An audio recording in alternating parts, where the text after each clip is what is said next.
how how I can prove that from this center point, that all the points of the water level are not horizontal to this point, in order that I can make the next step of the journey. Because I don't, the Earth's not round and the Earth's not flat. So I'm here in this position trying to work out where I go next. And, you offer yourself as the person who can help me, who can be a mentor to my journey. So that's all I'm asking, for you to demonstrate that. And I thought that the water level would do that. I thought that's for sure. Water level establishes a horizontal plane of reference, right? And so I was sure of that. I mean, how could it not be?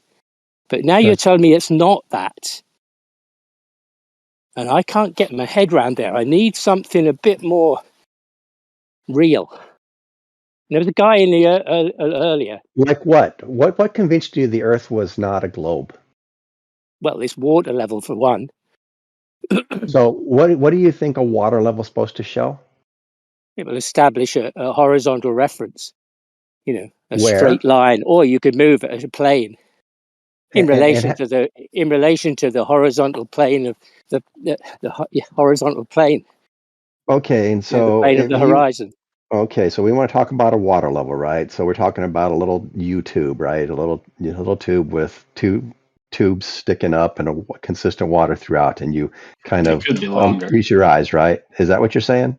Just so we're making sure we're on the same thing. No, I mean not a little.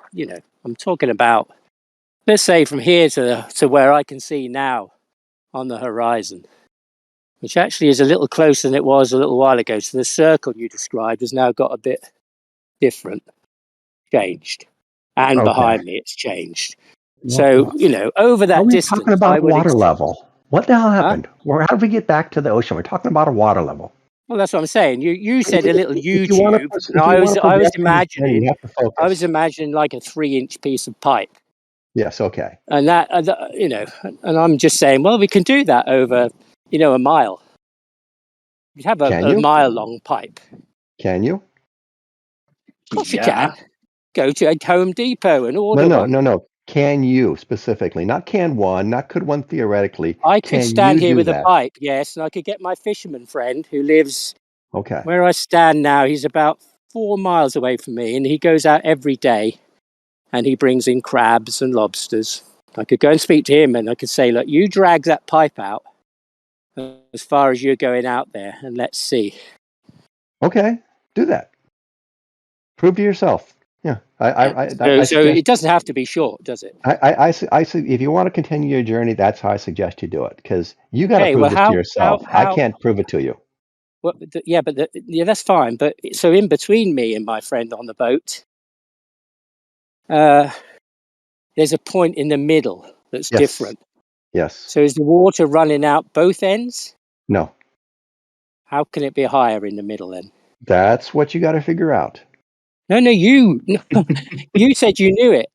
Yes, I do. So why can't you explain that to me? But the only way you'll believe it is if you see it with your own eyes. And then you will go, oh my God, how's that water in the middle higher? And then you have to think about it. No, honestly, it would be amazing. But how did you do it? So I can make those steps then. Oh, I don't. Did you have another person in the middle? No, I didn't do it.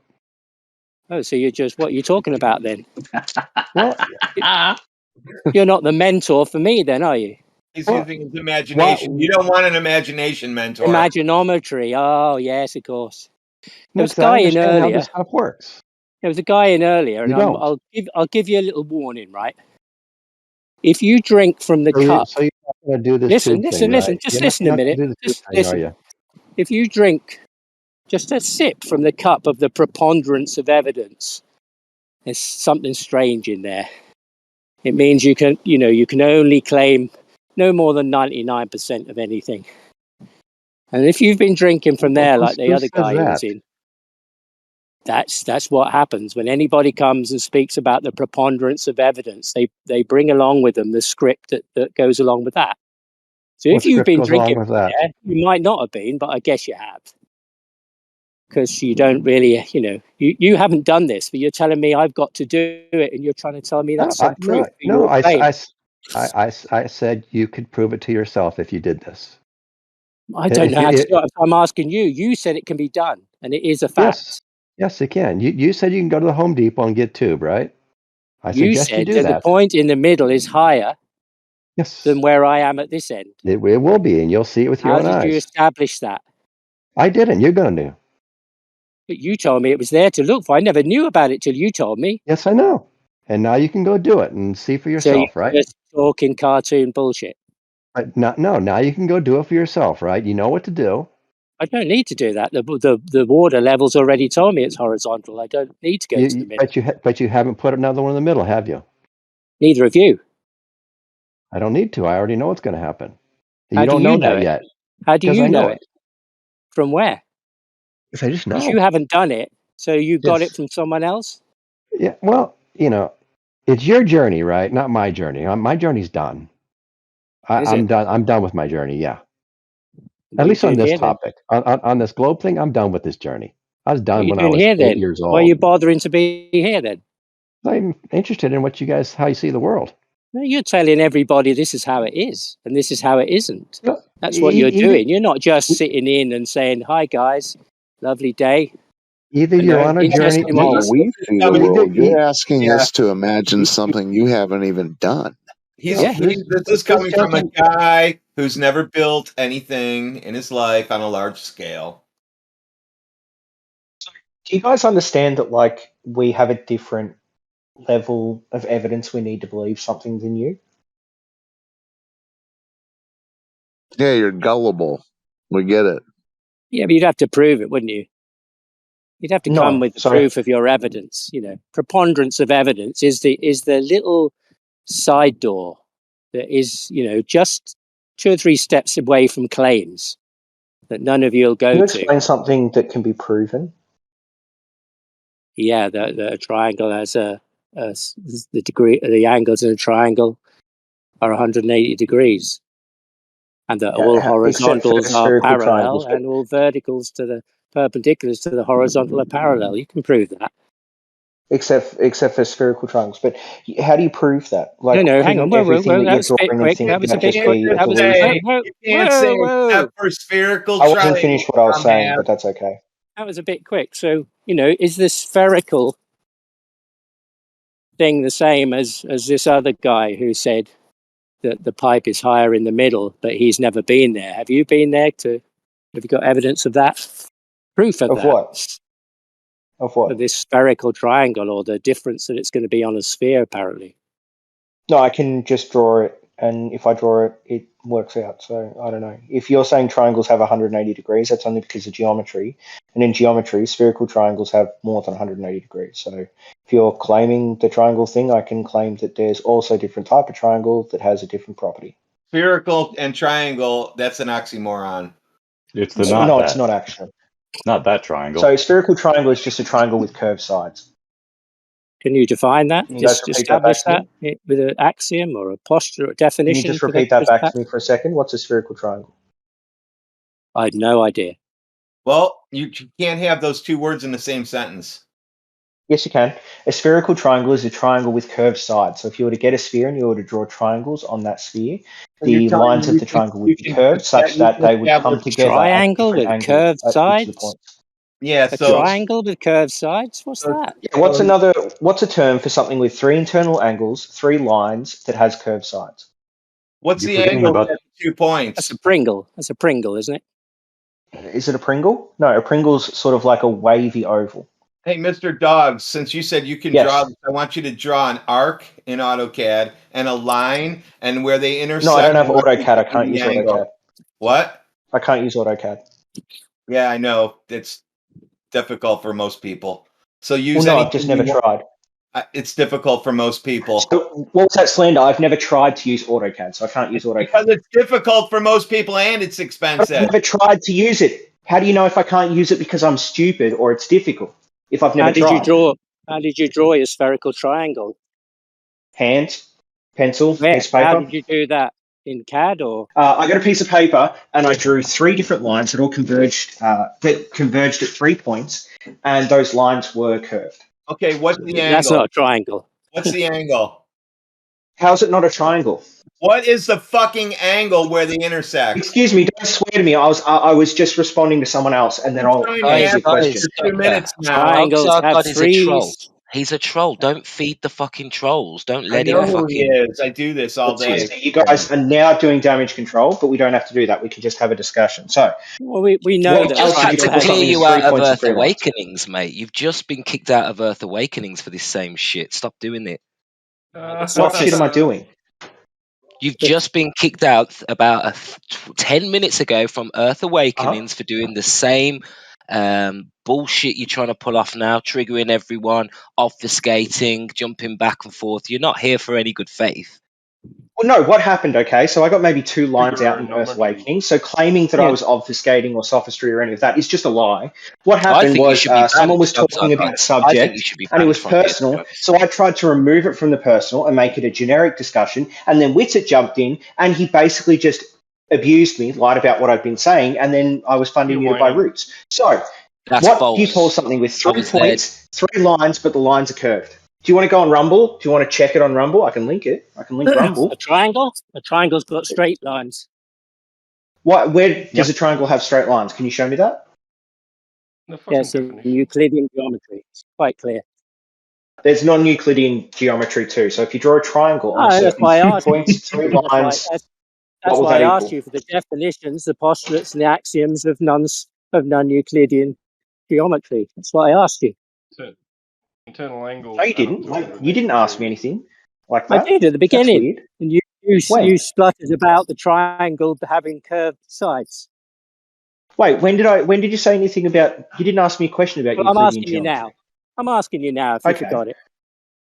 Okay. And what did you ask?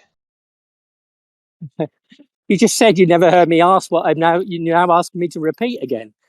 What Yeah, are the exactly, because I didn't hear it definitions? the first time, and I was What are the distracted by the fact that you said you'd ask me something that you hadn't asked. So now I'd like you to Your ask it in good faith sophist and step on. ego can't just shut up for a second. You won't ever get to hear it, right? What are the definitions or the postulates or the axioms of non-Euclidean geometry that I I don't can need to make my answer that, journey but it with? seems like a spherical You triangle don't have is it. part of Euclidean geometry. Definitely not. No. You don't Oh no, have it the isn't. answer. You're right. Yeah. But look, I can just do spherical geometry right here. I can just link it to you if you want. Now, you're just like the All other you have guy. to Yeah, do, Why yeah. all you have He's to not do, going to all give you you have the to do, answer. all you have to do, all you He's a have to do troll. is open the wiki. Well, your No. question has nothing to do with the fact that spherical triangles exist. It's just you asking like a red herring so that you don't have to That's admit just spherical triangles imagination. exist. Anybody can do that. I can imagine anything. I can Well, no, imagine if you what you're get describing. I can imagine what you're describing. Otherwise, I couldn't imagine it. But it doesn't if you get a conform piece of to a triangle, like you said. if you get a piece of paper and you like draw a triangle on a sphere and then you flatten it out, then that piece of paper will have curved lines instead of It'll also have a straight lot. lines. And that It'll will also give have a you lot of spherical excess on a spherical triangle. It'll also have a lot of creases in it, and I'll get a U on my exam when I draw a What does that triangle matter? that doesn't have straight lines. Well, no, I just linked you the wiki for spherical geometry and it has spherical triangles. Like, are you disagreeing with this as a form of geometry? Are you I said disagreeing to the with it? guy. I said. Hold on. Are you I said to the disagreeing with it? guy Don't run before. away from the question, buddy. Are you disagreeing I'm with it? disagreeing that that's a triangle if it's got curved sides. That's Yeah, why I hold on disagree Why? with you. second. I posted Why can't you have a triangle with curved sides? A triangle is 3 points, 3 internal. a definition of a Not in triangle. nature. 3 straight line sides with 3 angles. If I cut a triangle out of like a sphere in nature, it'll have spherical excess on the lines. It's not a triangle. If I try to measure a triangle on the surface of a sphere, it'll have That's 3 a lines, three-sided Not a 3 shape. triangle. points. It's a 3-sided what's what? up, nigga? Not a triangle. So you're in the same Why place isn't as the it a guy triangle? What do with. you call it then? They call it You're in the spherical same place. triangles. So why are you saying it's not a triangle? Because triangles are Gibbering is defined. nonsense. This is just sad. Curved lines. Yeah, I can say have spherical. angles. Sorry, mate. Say that again, T-Dub. A three-sided shape with curved sides, right? A three-sided shape with curved lines doesn't have angles. Of course it has angles. That's what I was trying to get to before, but they all cut me off. I wanted them to give me the intersection and the angle between an arc and a line intersecting it. Yeah, and that can be done. It's called tangent to a point, isn't it? So not a triangle. Tangent to a You What's can't not a have triangle? angles between a curve and a straight line. There's no such thing. Of course you can. It's called tangent at a point. You cannot. I have Tangent is a AutoCAD straight and line. I have SolidWorks installed, and it won't let me I'll tell do you it in what. either program. So what's wrong with my software that my I don't company know. paid Maybe it's hard. $25,000 Maybe it's hard to use add? CAD. Maybe it's hard to use CAD. Maybe there's something that you don't know about it. I've never tried, so I Not for wouldn't me, know. it's not hard to use CAD. So I've linked the spherical triangle and spherical geometry, and now I'm going to link tangent to a point. Okay. Okay. So do you So guys have any if it's counter links? Do you guys have any showing that like triangles can only? Oh my God! yeah, You just use the have dictionary. I'm using stuff about geometry, and Doctor just does the triangle dictionary definition. That's amazing. About spherical I can do the does not triangle require definition out of counter. Euclidean geometry. Why would you need Anyway, why would you need to counter this nonsense about you drawing a triangle on a piece of paper? What's there to counter? Yeah. We're interested in What do you mean, what's reality there to here, counter? folks. Not your What isn't in reality about that? Spherical triangles.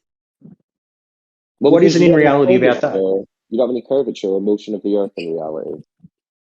Yeah, I do, but right now I just want you guys to concede that you can No, have you don't, spherical though. triangles. No, you That's an don't. Why not? oxymoron. You can't have it. You just don't. Yes, you can. Because It's not an water's oxymoron. gravity. What's logically impossible about having a triangle with curved lines? Because triangles have straight lines. Yeah, it's not how a triangle is defined. You're going off your dictionary definition and not established geometry? I have my Euclid book right in front of me. Do you want to go over the Euclidean definitions of happens? triangle? What happens Have if you? No, I don't really care because this is non-Euclidean geometry, which is still geometry. Yeah, but where's the book for that though? That's what I'm asking. Yeah. Because you're I here. linked to the wiki page, buddy. I linked to the I don't know. I'm wiki not. No, page. you said you know it. You said you know it. I'm asking you. I know Man what? to man. I know what? I'm asking you. And What you're did I say here I knew? again. Okay. Well, why are you sitting here claiming anything if you don't know anything? What did I say I knew though, specifically? That the triangle has got curved sides. That's what you're claiming. No, I said spherical You triangles. can't prove So it. that's triangles based on a sphere or based on Yeah. anything that's curving will You're have curved here. lines. You're here with What do you mean I mod can't prove it? How do you want me to prove it? that you wish other people to get on board with you. And Well, yeah, I want people to admit the truth of reality. Okay. Now, Saragaki just said he can give you a definition of a Euclidean triangle. And I asked you for a definition of a spherical triangle in order I did. I gave you the wiki that I page. might get on the ball with you and go off for a little walk. Because I need, I gave you the wiki page. Did you read it? Did you no, not I'm open talking it? about you. You came. I can go to I thought wiki you and were find talking about stuff that reality. you'll say is a lie too. Do you want me to read out that's the not- wiki page to you? Is that what you want? Oh man, the wiki page gets changed by the minute. I'm going to ask you again. Do you want me to read out the wiki page, or do you want me to go to any of the links from the wiki page? I'm asking Is that what you want? I'm asking you for the definitions, the propositions, and the axioms of non-Euclidean geometry in order that I can satisfy. Because I can't do that right now, and I need to read about it to satisfy myself that it's actually a real thing. Euclidean geometry is planar. Non-Euclidean geometry is like anything on a curved surface, isn't Book it? 11, Euclidean geometry, solid geometry, 3D. Non-Euclidean geometry is any geometry that isn't any non-Euclidean geometry is any geometry that isn't Euclidean, and Euclidean geometry is, I think, it's based on planes. Anything that can be imagined. Solid geometry. A sphere is a Euclidean What do you mean by figure solid within geometry? Can you Euclidean back that up with can you back that up with a citation? Three-dimensional. He doesn't need to back it up because you don't know Can you back up? Can you back up your Euclidean stuff. geometry just being about solid or whatever you said? No, book 11. There's 10 books before book 11 that deal with plane geometry. Where does it say and that then about book book 11 comes in and we go to solid geometry, 3D. Solid geometry. What does solid geometry mean? Wow. You see, you don't even know Euclidean. No, I can do the first definition of book 11. Let's do this. Here's All you guys are doing, Definition all you guys are 1, doing is red book herrings. 11. Like There's you want to be non-Euclidean quiet geometry, and isn't there? listen to this, right? Because you asked. Definition 1, book What 11. did I ask? Wait, what did I the hell ask? is a solid? Yeah, solid geometry. No, what does here's solid mean in the definition. context of Euclidean? Yes, so be okay, quiet. yeah. Here's Go ahead then. definition 1, book 11. A solid is that which has length, breadth, and thickness, as opposed to a plane which has length and breadth. So in book 11, you add the third dimension. It's three-dimensional, not only in a plane. Okay, and? No, I was just correcting what you said, so you're not lying to people. Yeah, well, I'm not lying to people. Like spherical excess exists. In plane, Euclidean geometry, the basic concepts are points and straight lines. In spherical geometry, the basic concepts are points and great circles. Which we don't have. What do you mean we don't have? So if I get anything circular, like a basketball, can I use non-Euclidean spherical geometry on it? Or do I have to use Euclidean that geometry? Basketball is Euclidean. It's within Euclidean 3-space in reality, and it's Euclidean. Well, and yeah, a sphere is also a Euclidean solid. So this basketball is best equivocated to the sphere within Euclidean geometry. Yeah, but what happens if you get a triangle us a definition on a of a sphere from non-Euclidean geometry? That'd be nice, because Erdeberg's been asking you, and you've been avoiding to give it. Well, I don't care about definitions. I've given you citations for spherical geometry. Do you want me to give you like a geometry textbook and show you next time? What we can establish is that you don't know anything. That's for sure. No, I don't know the specific terminology for everything I talk about, but I know that there's citations saying there is spherical geometry. Yeah, look, the three geometries from maths at St. Louis University. Yeah. Are you just mocking me now because you don't know what you're talking about? You are a troll, you are a sophist, and you're just being entertained here, that's all. And you're just another person that's scared of having a reasonable discussion with a glober that's possibly... I asked you for definitions and postulates and axioms. For what? That's what I asked you for. For what? Why do you need them? Why does that matter? Geometry. Why does that matter, though? Because I can go to Euclidean geometry and prove that. And you're saying it doesn't matter. I'm looking right now. Axioms in the history of non-Euclidean geometry, and it has spherical excess in it. Any 2 points can be joined by a straight line. So these are the Euclidean geometry. Any 2 points can be joined by a straight line. Any straight line segments can be extended indefinitely in a straight line. Given any straight line segments, a circle can be drawn, having the segment as radius and one endpoint as center. All right angles are congruent. Through a point, not on a given straight line, one and only one line can be drawn and never meets the other line. Hold on. You demonstrated you can read. Okay. And now demonstrate. Yeah, great. So you want the spherical geometry axioms? Yeah, go for it. We want the axioms for spherical geometry. So number one, any 2 points can be joined by a straight line. 2, any straight line segments can be extended indefinitely in a straight line.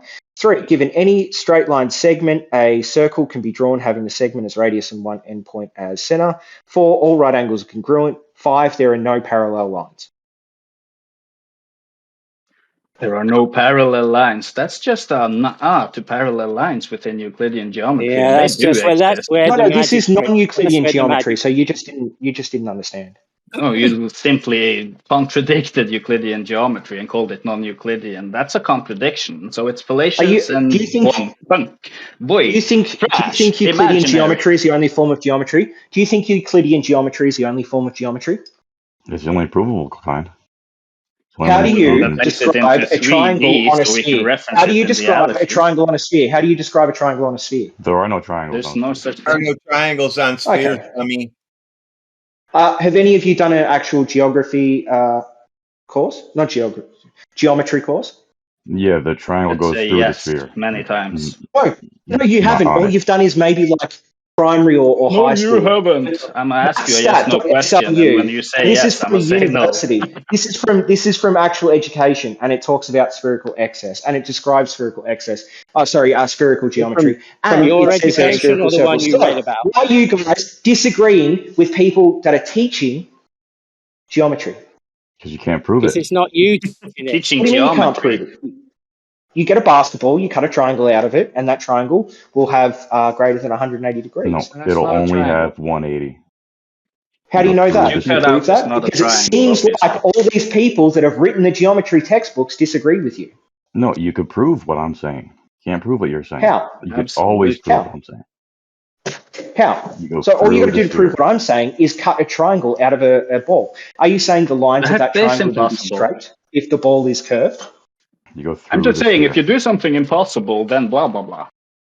Are you saying that the lines of the triangle from a ball will be straight? No such thing. No such thing as straight. Triangle from a ball. You can't have a triangle on the surface of a ball or a sphere. If it's got 3 points and 3 impossible. lines and 3 internal angles, it's a triangle. If the lines are straight. No. Can you give me any other name that fits a shape like that? So if Well, you not a drew, triangle. So, I mean, you can I'm make sorry, up but some I'm just word, going to sit here. I'm just going to keep repeating the exact same thing until you tell me the term in geometry for something that's 3 points, 3 lines, 3 internal angles, but has curved lines. Well, that doesn't exist. There's no such thing as angles between curved lines. Well, of course there is. Tangent to a point. I linked you the wiki Tangent for that is a as well. straight line. I linked you that. A A tangent to tangent a is a point. straight line. That's why you No, have it a to a point. tangent To a line is point, you can tangent figure it to a out. circle. Can you not It's read? tangent to Are a you circle. illiterate? Are you illiterate, or are you just a liar? Which one is it? Well, neither Go on, one. answer the fucking projection, question, mate. Are you Neither one. illiterate or are you a projection, liar? Because this is now a Neither true one. dichotomy. Neither It's a one. true dichotomy. projection. Look. Open chat right now. Open chat right now. Do it. Open What? chat right now. Open That chat looks and open the awfully link I put in chat. that looks awfully Euclidean to me. Why are you using What does that tangent? mean? Yeah, Why that's are a you using tangent line. In tangent? It's straight. geometry, the tangent Dummy, line or dummy. simply Hey, tangent to a plane I curve can use at a given tangent. point is intuitively the straight line that just touches a curve Hey, dum. I use tangent points all the time. infinitely close points on the curve. More precisely, a straight line is tangent to the curve y equals fx at a point x equals c. Guys, I'm reading it out to you. And yeah, there's no angle between the curve and the straight line in what you're reading. There is. You can calculate it. I just gave you the calculation for it. So unmeasurable calculation. Don't use It's a measurable. tangent. Don't use How do you measure It's it? still a tangent. A tangent is just a point at which 2 lines meet. No. A tangent is the name of the line itself. The tangent point is the point where that line touches the curve. He is not going to use a tangent, and he's going to give us the fucking angles between his curved fucking triangle. He Internal can't. It angles in doesn't. his curved It triangle. doesn't exist. Exactly. Well, what about if you were to? Fucking moron. What about if you were to draw a triangle on a piece of paper with 3 straight lines, like a triangle has got, and the angle's not more than 180 degrees? And you try and wrap that around your ball. Where does the creases go? Well, you're trying to bring it from your spherical shape, your spherical triangle, and trying to you said lay that flat. Well, now get a proper triangle, the one we all know it's a real triangle. Cut that on a piece of paper and wrap that around your basketball or whatever. And then please give me the math for the creases. How you account for the creases in the paper. What you can do, if you're intelligent, is you can get 3 lines and you can make sure that they don't stretch along the length of the line, but are still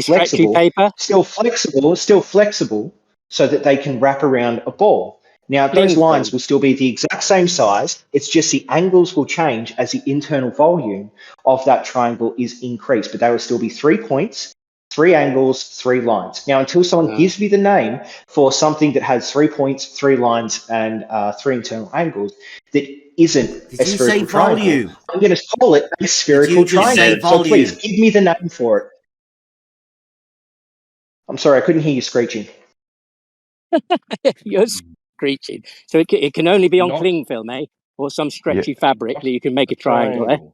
Only on cling That's a film. good way of doing it in reality. Why don't you guys go away and do it? Like, get 3 things that can flex left to right, but can't flex Because in you length. haven't done it. Why should we do Of what course I you have. haven't done?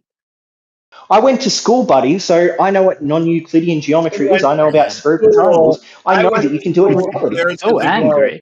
I went to school. The Earth is a globe. Is that what you just said? No, Yeah. I went to school and I learned what triangles on a sphere do. There are no triangles on a sphere, so you didn't learn that. What do you call something with 3 lines, 3 points, 3 internal angles that has curved Not lines? a triangle. Not a What triangle. is it then, fuckface? You can't just define it as not a triangle. You have to actually give it a name. In geometry, they would have a name for this thing that any moron can draw at any time, including in CAD. So how about you give me that fucking name, or you would... I don't have to do shit. Why don't Oh, you give us the Jesus fucking Christ. name of Doesn't it? exist in CAD. You can't get the angles in CAD either. He had to invoke a straight line to imagine a curve and a straight It's line nonsense. It's making an nonsense angle. anyway. It's full-blown You're nonsense. talking about basketballs. He's supposed to be talking about the Earth. He's completely model afflicted. Why is he so angry? That's what I don't get. Why is he so angry? Because Euclidean geometry says that triangles have straight side, and his schooling has told him otherwise, and now he's in conflict with the contradiction within himself, and he's trying to resolve it. And so that comes out as anger towards us who actually enlightened him to the contradiction. Yeah, we just pointed it out, so he's mad at us. He's mad at the messenger. I think he might be mad that he can't have proof, whereas you guys obviously can.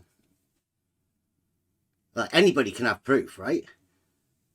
He can't. I'd say so. It's one of the axioms that he's got. They can't have proof. Yeah, he couldn't provide it when I asked him for some proof of it. He doesn't have it. In order for me to be able to study this idea and to be able to work out whether it's valid or not, it would be handy. Nobody has any proof for that. It's a difficult part.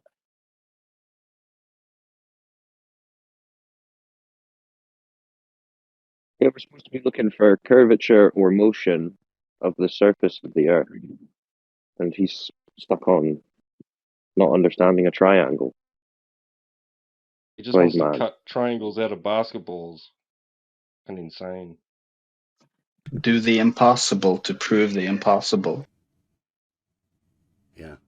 I mean, imagine, right, he's got an axiom that states there is no parallel lines. Well, have you ever heard of a square? Because he can't have that with that axiom in play. Where are parallel? They intersect. What, the opposite sides of a square are definitely parallel. They intersect, so they can't be parallel. But they are parallel. Yes. Obviously, all the angles within the square are right angles. Mm-hmm. So that means the opposite sides of the square must be parallel. Of course. It's just simple logic. Can't be a square if they intersect, surely.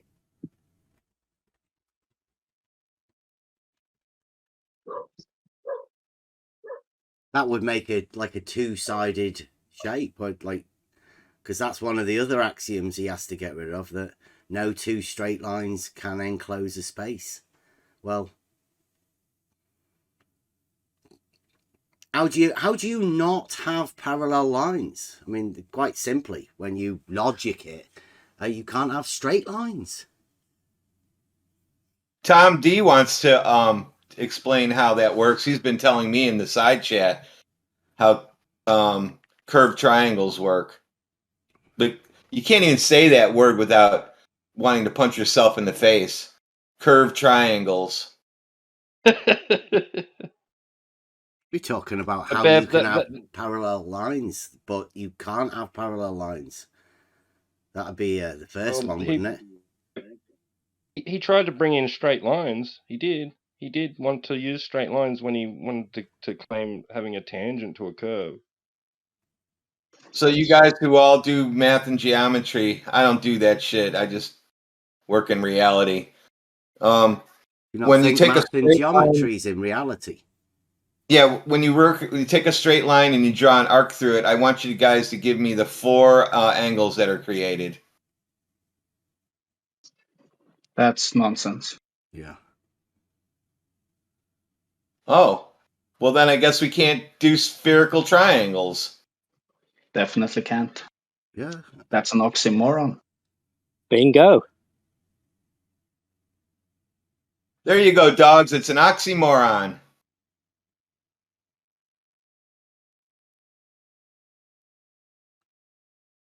Yeah, so how is it an oxymoron?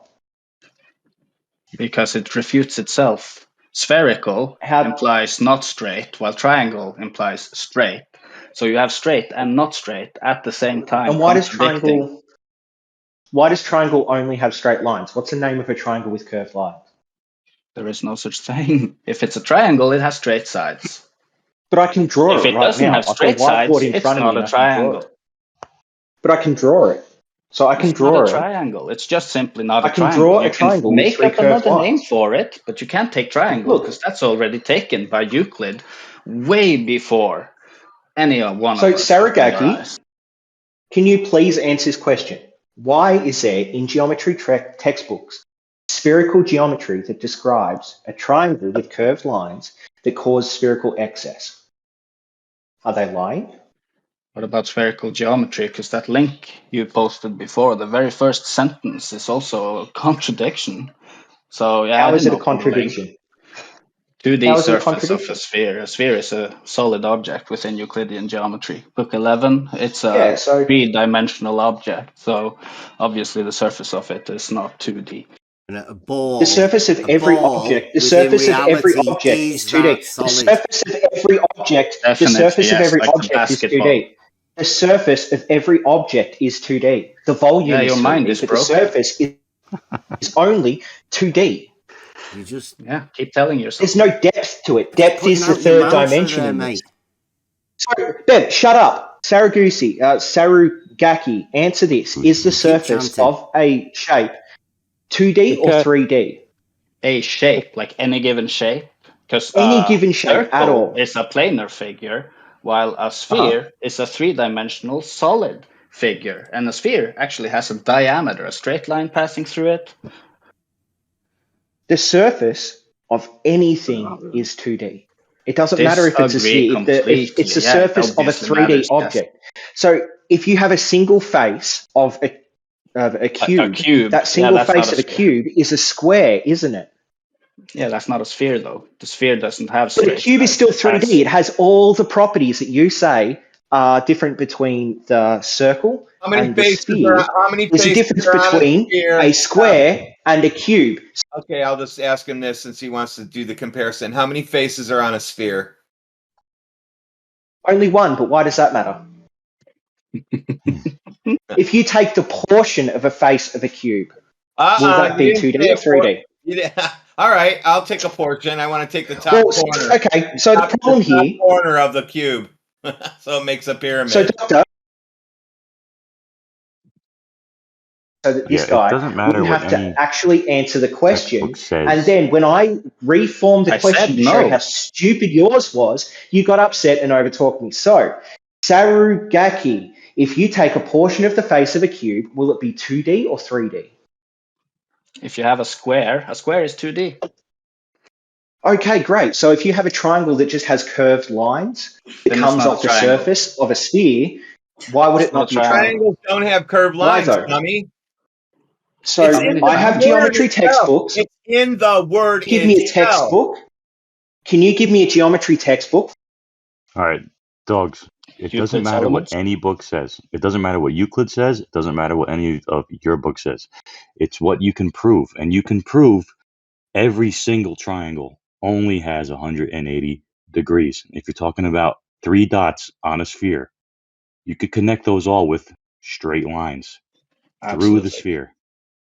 So that's how you prove it. You can't prove what you're talking about. Those lines would have to be curved to connect over the surface of the sphere. Otherwise, they... Then you are forgetting about the third dimension of your sphere, which is gobbledygook. Absolutely. Why'd you overtalk me? That's why I brought the Why'd you overtalk me? I wasn't finished what I was saying. So listen to me again. If you were to just take 3 points on a sphere and you were to draw straight lines between those points, you'd either have to go through the middle of the sphere or those 3 points would have to be raised off the surface of the sphere. And you would have curved lines. You wouldn't have straight lines. Yeah, exactly. You've got curved lines, which gives you spherical access. No, So you said straight okay, line, so we're which gonna means go they back. will pass through the sphere 100%. There's no Exactly. chance you have a straight line on the surface of the sphere. It's So we're impossible. gonna go back to him again, No, and you we're have gonna take curved a lines on the straight surface of line. the sphere when you draw a triangle, which makes. So you're gonna take a piece of paper right now, and you're gonna draw a straight line. Then you're gonna draw an arc, and you're gonna give me the 4 angles that it makes. Oh, he had an axiom 4 angles. at the What are you beginning. talking about? That's a complete He non said he sequitur could to have a anything I'm straight talking line. about. So, guys, I know you're cheerleading and muting and Remember whatever, that. but if you Yeah, take just contradicting himself if you again. take a sphere, all 4 of his first axioms were actually counter to his straight model line, that he yeah. wanted to. Yeah. He did just Axiom say 1 was a straight line. Axiom 2 was a straight line. Axiom 3 was a straight line. Axiom 4 was all right angles being equal, which of course requires straight lines. None of those can be applied to the surface of his sphere, which has no straight lines. And So let's all remember 4 one of the thing. first axioms are out the window. Let's And then he just says, out of nowhere, there are no parallel lines. Like, that's just not a blatant contradiction to actual geometry. straight lines. If you've got a straight line, then of course you can have a parallel to it. How can you not have a parallel to a straight line? Just construct a perpendicular and then another perpendicular. You have parallel.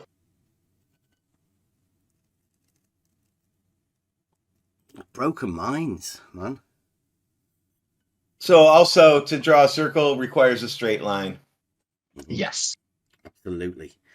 Didn't he also say that his 2D thing in reality, like, because everything in reality is 3D. So the surface so of we're it talking about can't be geometry, 2D, mate. can Do you it? need a definition of that word? Do you need to No, go we're back to school, talking Bev? about But anyway, reality, I've dropped Ollie. links. I've dropped links. You guys have no links. You just have balls. basis.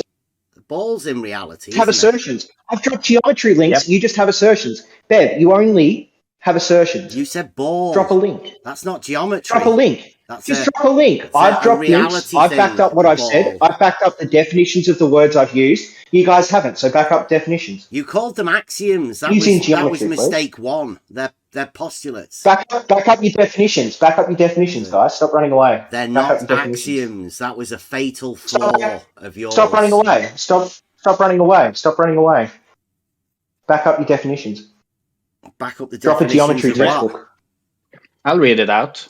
Rectilineal figures are those which are contained by straight lines, trilateral figures or triangles by 3 straight lines, quadrilateral figures by 4 straight lines, multilateral figures or polygons by more than 4 straight lines. Of 3-sided figures, an equilateral triangle, and blah blah blah, it goes through all the different triangles. So there you have it. Definition for a triangle When it having goes through straight those triangles, sides. is there a spherical one? No. No. So not within the foundations your of link? mathematics, then. Drop your link. Yeah, it's not Drop at the your link. foundation of mathematics. Give the citation. Where's your citation? From Isaac Todhunter. So, are you an intelligent person? Can you use the internet? Can you copy and paste a link into chat? I can give you a picture out of my book. Yes, hold on. I posted it just a little bit earlier. Someone use a fucking real life book. Paper pages. Holy shit. What else do you have? The internet is full of bullshit. Am I right in thinking that the curved line on the ball is entering the 3rd dimension? Absolutely. The ball is a solid figure, isn't it? Spherical in nature. But you only understand it as a sphere because you understand Euclidean geometry. This book that is about to take a picture of.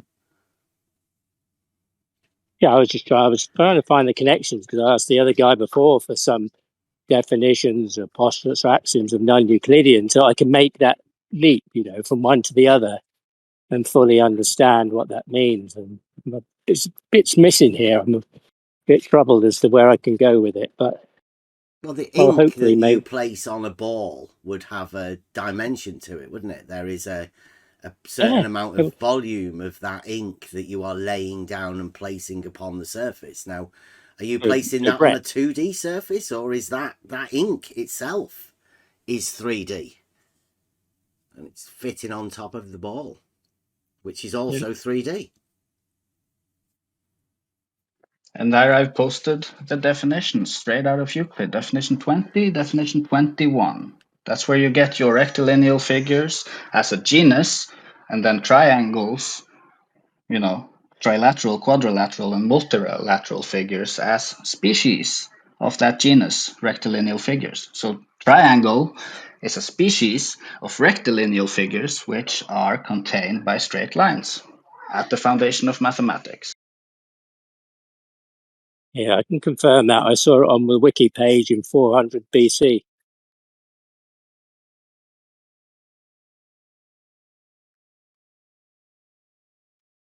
Okay, so what happens if you have a triangle on a sphere? The definition of a triangle changes at that point. No, that's not You how have logic a works. triangle with What three happens? 90-degree That's not angles, how logic works. and you can take 3 90-degree turns and come back right to where you were, or 2. No. Go ahead and No do right it. Let me angles see you on a do sphere. that. Let me see you do that on Earth. Is that Scott again? Well, No. that's only on the oblate spheroid shape Earth. That can happen. The You angles can't would have So be then straight lines on the surface of a sphere. yeah, the So angles since would it's be in the not a planes sphere, between the planes, yeah, right? well, he just said it's not a sphere, so he can't even do what he posted in the picture. Oblate spheroid. Correct. So you can't make your equal 90-degree angles. So you just lost again. No, you can. The 90 degrees is between the planes internally. You need the ball, the solid sphere, to be able to measure the angle. He was drawing on the outside of a ball, and then he called that a spheroid instead of a ball. It's just pictured there. It's cutting out an eighth of a sphere, a solid one, like a cake. If you make it two hemispheres, and then you cut a quarter out of them, that's what he's showing there. It's just How do I get a 90-degree between two intersecting arcs? the planes in between, in the Draw it inside, the out. internal planes. Find a basketball and do it yourself. So you're telling me I can draw that in CAD and get the angle between an arc and a line? I can get the 4 angles? You mean 3? If you draw a line and then you intersect it with an arc, wouldn't there be 4 angles? Like a cross, except one of the lines is a curve. Correct. Well, when we fly from New York to jolly old Stop with London, flying and answer my question. I don't. Are you a cop? Yes, I'm this room I cop. don't answer questions. I don't answer questions. Nobody is able to give you those angles, in other words. Yeah, he answered you before earlier. Not possible, he said. Then why is he drawing on a basketball and claiming angles? Because he is model afflicted and geometrically illiterate. Sorry.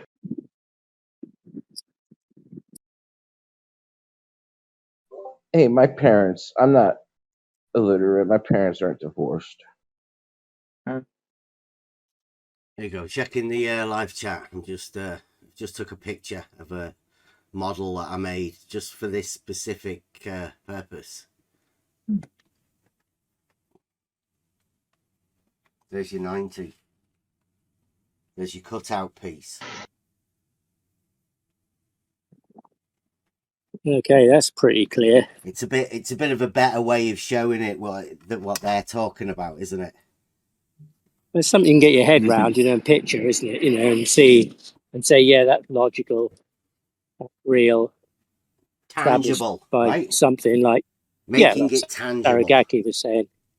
Yeah, I understand that bit. I'm trying to get to the there. bit at the top that I don't understand, that he's trying to measure.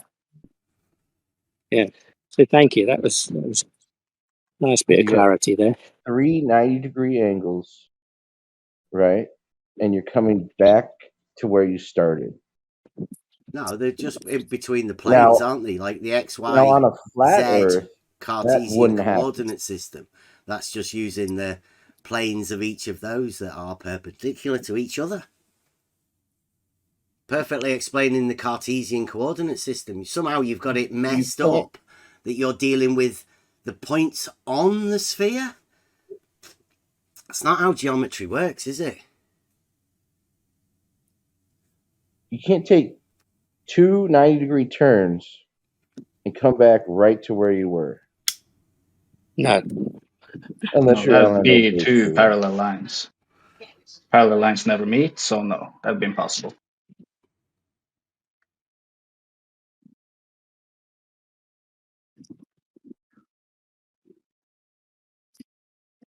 It's a rough day for Globers. It is Friday.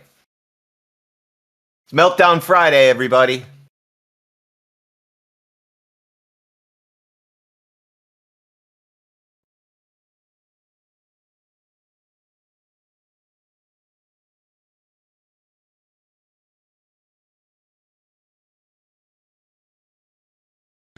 I'd say using practical geometry is how we prove things in reality. Because the actual proofs are within mathematics. Nobody will deny that. So all you have to do is relate the geometric proofs to reality. We call it realizing Euclid.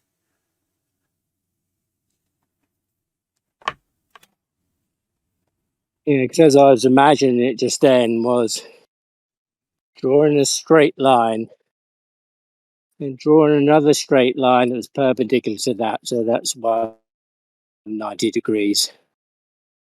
Go along that line to the next end of the next line and draw another perpendicular that's 90 degrees to that, extending that line and then drawing another perpendicular 90 degrees to that. And they don't meet. They don't come back to each other. So that's pretty confusing. How you could do that. So I don't know how to wrap my head around that image really. No, it's obvious. It's nonsense because, of course, if you have a straight line and two perpendiculars to it, those two 90 degrees he mentioned, those two lines perpendicular to the third will obviously be parallel. They will never meet. So it's a nonsense saying that you will somehow get back to where you started when you know that parallel lines never meet. Yeah. I mean that's a kind of a shorter proof. You didn't even have to get to the third line in your example. You only need the two perpendiculars that are horizontal to each other that will prove that.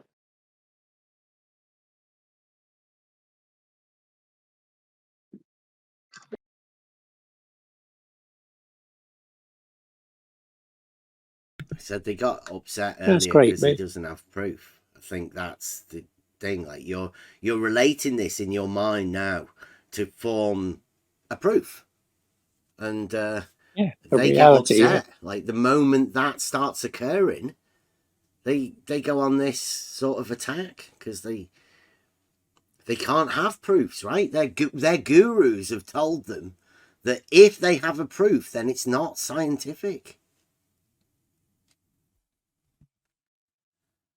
Yeah, that's what I was saying to the guy earlier. It's about his journey of truth to try and, get out of the weeds and have some clear thought about some things, really. Lots of people come in with this stuff that, well, you can do it, it can be done. And when I ask them how they can give me some advice on how to do it, they've never done it and don't know. So I posted what I drew in SolidWorks. It won't give me the angles. I'm hoping these guys can. I drew a straight line with an arc through it, and I want the angles that it created.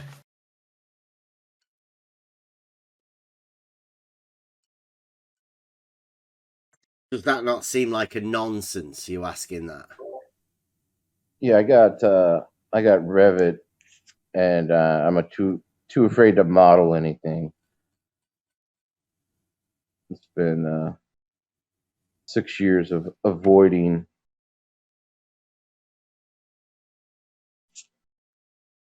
Can you imagine axiomating there not being parallels? I mean, what do you do with an axiom like that? They should have at least kept it as a postulate. But, I mean, axiomating no parallels. How could you possibly think that a self-evident truth would be that squares cannot exist in the way that you imagine that they would, or that they are able to be proved within geometry, the foundations of mathematics? Just axiomate that out of existence.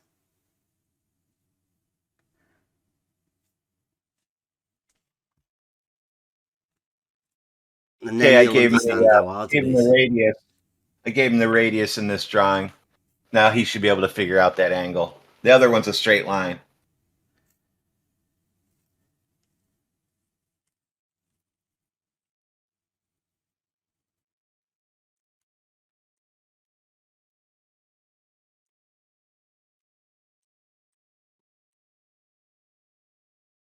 It's a straight line meeting a curve.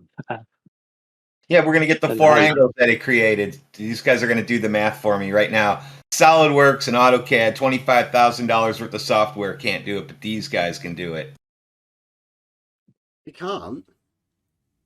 They just talk that they can do it, but in their imagination, they're not talking about themselves. They're talking about some shadow giant somewhere, somebody else.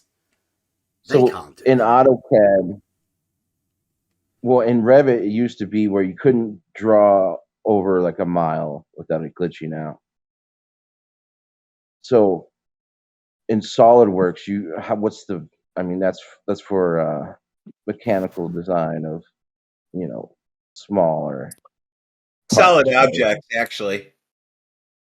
Yeah, right. But Logic doesn't cost $25,000, does it?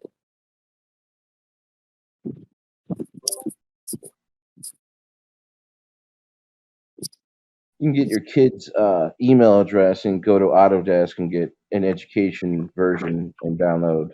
So you want me to pull up AutoCAD then and show you that you can't get the angle in that either? Is that what you're saying? You can do it if you have the educational version, it'll give you the angle? No. Just anybody can get this shit for free is what I'm saying. You can get $25,000 worth of software installed in a computer. You can't for a year at a time for free. With my software with the other versions. That's why we have to pay for the top package. Yeah, but my $10 Logic tells me that's not possible. I don't need to spend that much money. I have either of those. That's correct. We use it for storing our files basically and our images, and when engineers drop a part, we can go back and change it, and we can also machine it out using our drawings. That's all it's for. Yeah, it's parametric bill of materials. So you're proposing that's possible then? Get those angles from a straight line to a curved line. You can get that angle. Is that what you're saying? Real flat earther, you can get those angles then? I mean, no, I'm not that though. I'm just asking about Logic, about that. If I look at that, a straight line meeting a curved line, I don't know how I can get an angle. That's not possible. It's not a straight line, it's a curved line. That Logic, that was like, I don't know, $10 worth, maybe a bit more. It took me to get to that thought, but so yeah, I don't see that $25,000 is going to make that line any straighter. That's what I'm saying. Dogs or God sees two straight lines there. Look at his question. He sees two straight lines in this picture. Maybe he bought the $50,000 version. You see, maybe that's where it is. Yeah. If you buy there's a $125,000 package. I think you can get the angles in there then. Yeah. It's not wrong though that there is two straight lines. Well, I drew one straight line and I intersected it, so technically it's one line intersected. I didn't draw two separate straight lines. Draw a sphere and then a triangle. Cannot do that. And then extrude the triangle and then stick it in the sphere and then subtract it out. So I'll have a triangle shape extruded from a sphere. I can't get the angles. I don't know where the base of my triangle starts. But if you want me to cut that out, what do you want me to get from it? It won't give me any information. It'll tell me the surface angle or the radius of the circle that I'm making. First, in order to make a sphere, you have to draw an arc, right? So you have to have a 180-degree arc. Then you have to mirror it with 3D modeling so that it creates a ball. So it rotates in a mirror all the way around 360 degrees, and then it creates a ball. Because there's no such shape as a ball that you can just pick out without it being created like that. Because SolidWorks needs to know where the center point is so it can figure out where all the other points are on it. Yeah, do like you said and do a revolve on axis. I haven't done SolidWorks in 20 So years. you're going to tell me when you used it, you could draw a straight line and an arc through it, and you can get the 4 angles? I've done AutoCAD Yes and or no? I don't have SolidWorks. I'm not a SolidWorks guy. Go download AutoCAD and do it. They do the same thing. I use AutoCAD for electrical, and I use SolidWorks for mechanical. Yeah, I got AutoCAD 2002 on my computer. They still draw straight lines and circles. And you can extrude and you cannot pick that angle. So we're trying to get a triangle that has 3 90-degree angles. Yeah, correct? go ahead, draw that for me.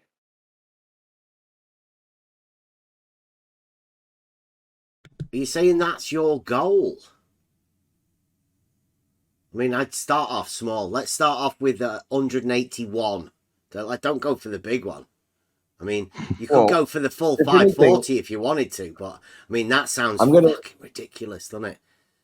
Can you imagine a triangle with 540 degrees?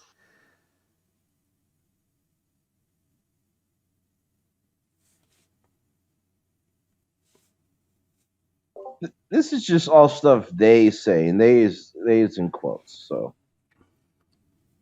if anything, I would model it in Revit, a ball, right, and then I would have it scaled to 24,000, right, because you got the circumference of Earth. No, you actually have to draw your center line and then your endpoint of the arc, and you need to make that 3959, and then you have your representation of Earth.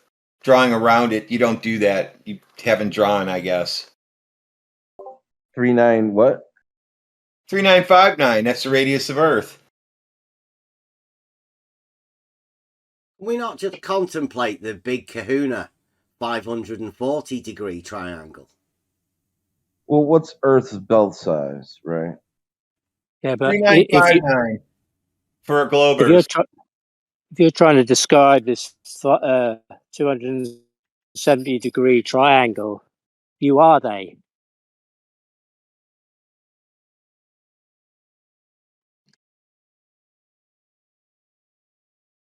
Yeah, what's the difference between a 540-degree triangle and a 360-degree circle?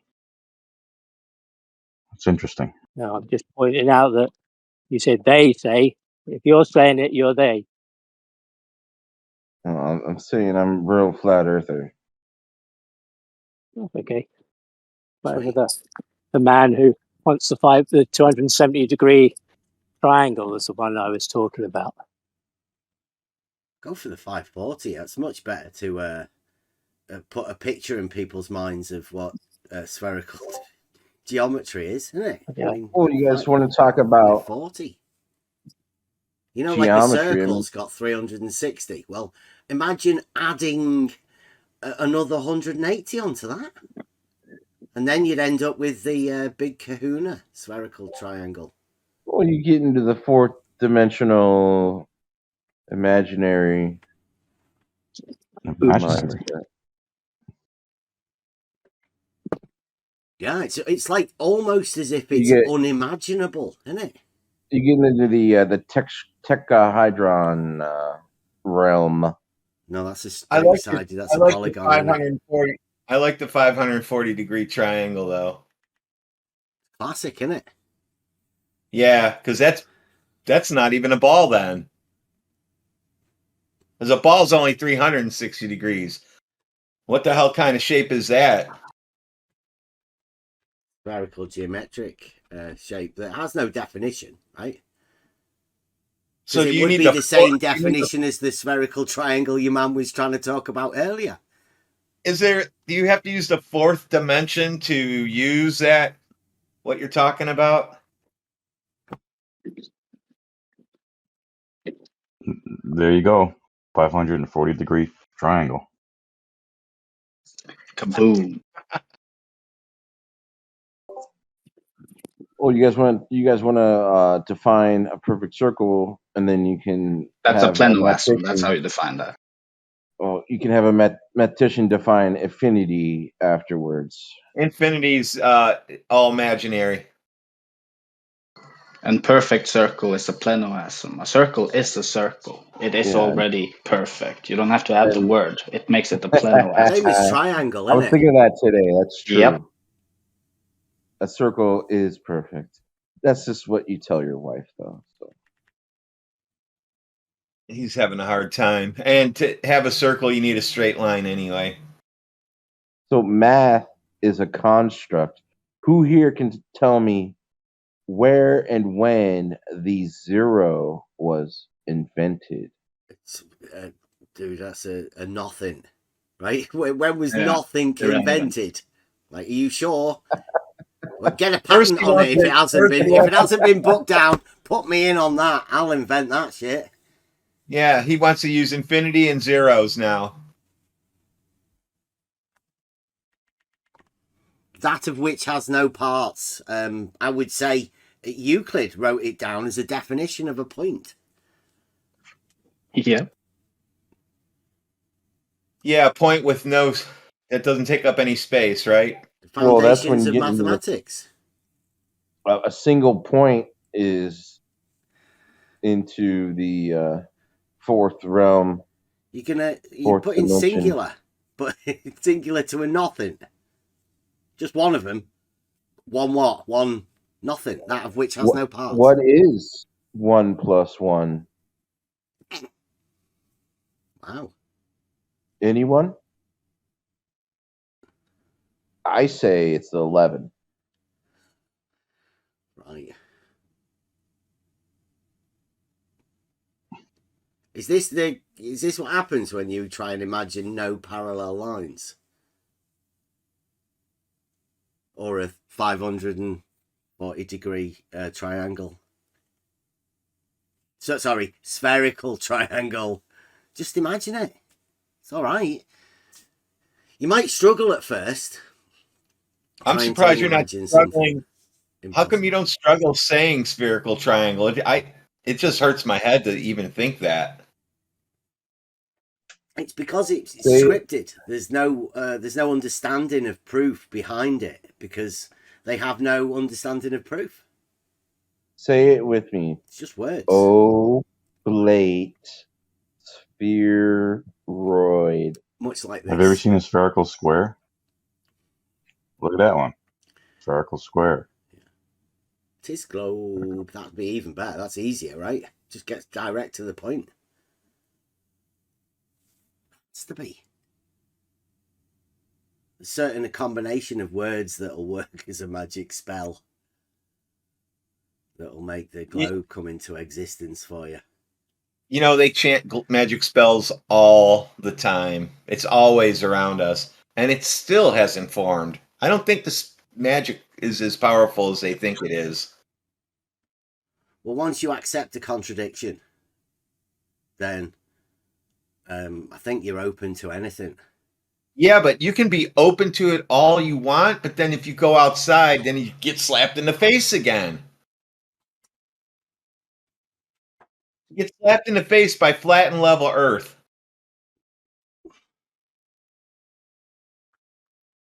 Well, you know we disagree about that.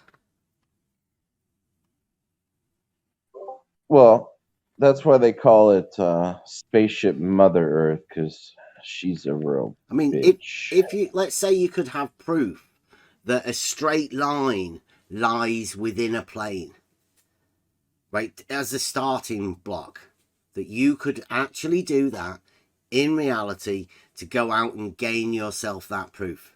Well, wouldn't that existence of the straight line lying within the plane in reality, would that not prove that parallels would be necessarily true also?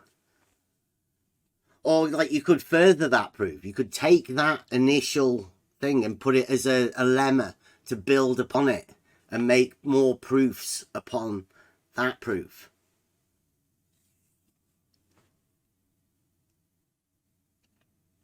You could do that in reality.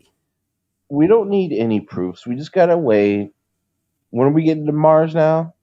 What's the nearest update? 2029 or 32? Do you say you don't Wait till need then. proofs? Or were you speaking We can for see. like a lot of people? You said we. We're gonna go to the moon first, and then launch from the moon to Mars. Once we're on They're the going to do moon, that. then we'll see Earth's shape from the moon. Just wait till then. Don't worry about arguing about nothing. Will you have a proof then? No, I Or think would that that be was just a pseudoscience? statement he was making. He just like one got of a those ticket. magic tricks to sort of like. Oh, you guys want to talk about magic tricks? Let's try to prove things over water during the day, so you have a mirror, and then just add some smoke on top of that, and you'll have a real nice illusion. Did you just say you And don't need proofs though? you just need magic. That's all you need. Tricks, magic tricks. He's drunk or something. He might be true. He might be telling the truth though. You never know. I mean, we do have people that admit that they have to lie, and they can't have any proofs, so they can't actually say any truths, because that's how you would find the truth, through proof. And so, guess if they don't need truth, that means that they could just say anything they want. Doesn't need to be drunk to be able to do that.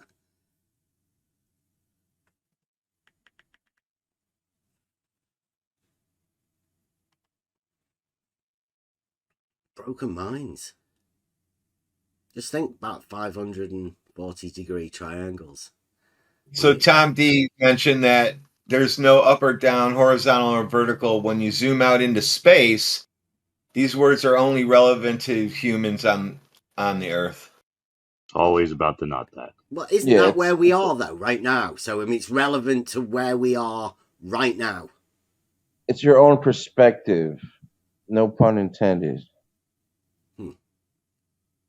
But you can imagine yourself miles away in a place where it's not relative, right? It doesn't really matter that we can have proofs of reality that we live in. Yeah, it's hard to imagine the 93 million mile away sun. Is that how far away it is? The ever expand. Well, it changes. It used to be 86 million miles, and So then what is now it today? What is it today? 93 million is what they say. And who's they? Are they talking about a straight line? Or, you know, like, because there was a guy made some logic about proving that a distance was a straight line. Like, so is that what you're talking about when you say that distance? Are you thinking of a straight line, or are you thinking of the great circle distance? Like, how do you envisage that? How do I envision the 93 million mile away sun? Just the distance, not the object, just the distance. How do you envisage the distance?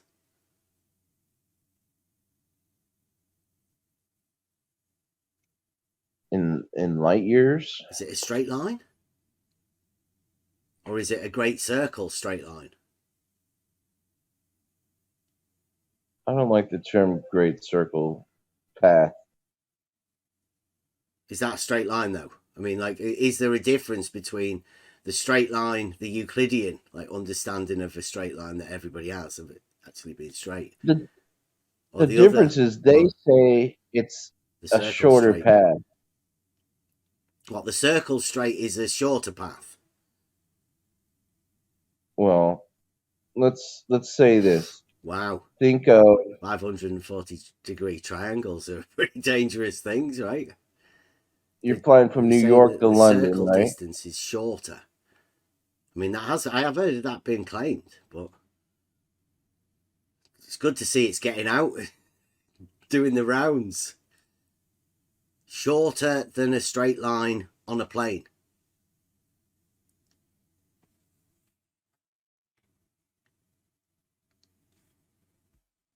Necessary consequent, right?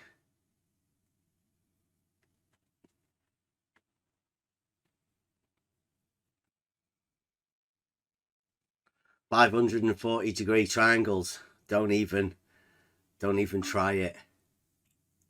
So nothing from these guys. They just want to talk. They want to type in chat, and they can't back up anything. I'm reading it for them, and they just. It's just, because of the scale. The length of the line. Does it get shorter the more it deviates from the straight line? The normal. Like, I have to keep thinking, like, it's a straight line, right? Everybody has this picture of a straight line, but it appears some people's axioms have shifted. I got some clarification for you. It's more the presumption that the plane is not curved on a more macro scale. Planes don't curve. Yeah, that is an oxymoron. Yeah. Tom, don't tell anybody at work you were in this server. They're gonna laugh at you. Because we're gonna replay the. Tell them to go and replay the video, and you can watch what you're typing and how we're responding to it. Text is nothing, is it?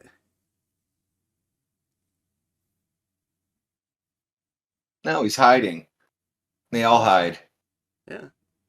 Dogs finally gave up. He's been unmuted, but he knows better now. I think it's the 500. I know better than what? You guys aren't actually having a discussion with me. I dropped links. You guys haven't dropped any links. It's as simple as that. Don't need any links. Why don't you need links? I have like geometry pages. I can find it in exams. I find links to all of this stuff in like geometry, the field. I'm sorry, don't screech over me like a child. I have geometry textbooks, and you have nothing. You just have assertions. I have SolidWorks. I don't need links. You have what? SolidWorks. What I draw in SolidWorks, I can make in reality. Oh, okay, cool.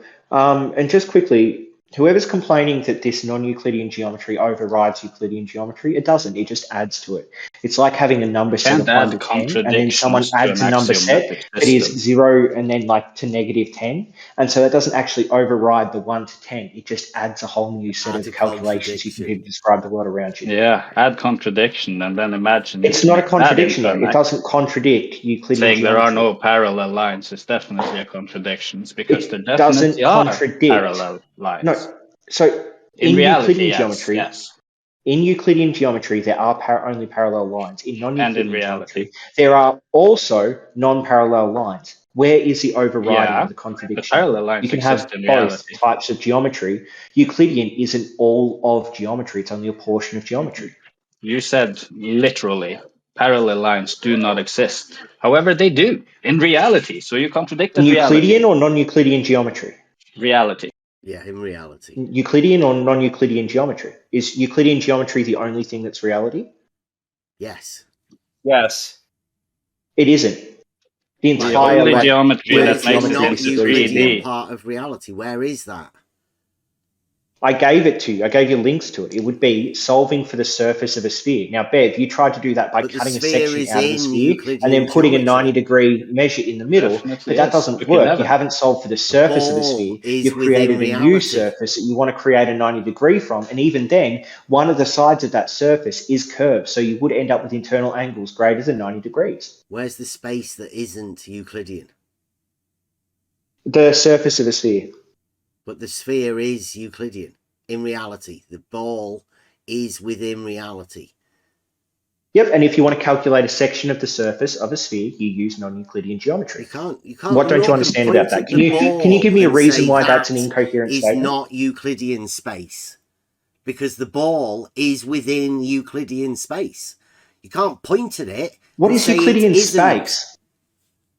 What is Euclidean space? Three dimensions that you're living in right now. No. You describe X, no, Euclidean Y, space. Z, all perpendicular to Euclidean each other. Space, there's no other space.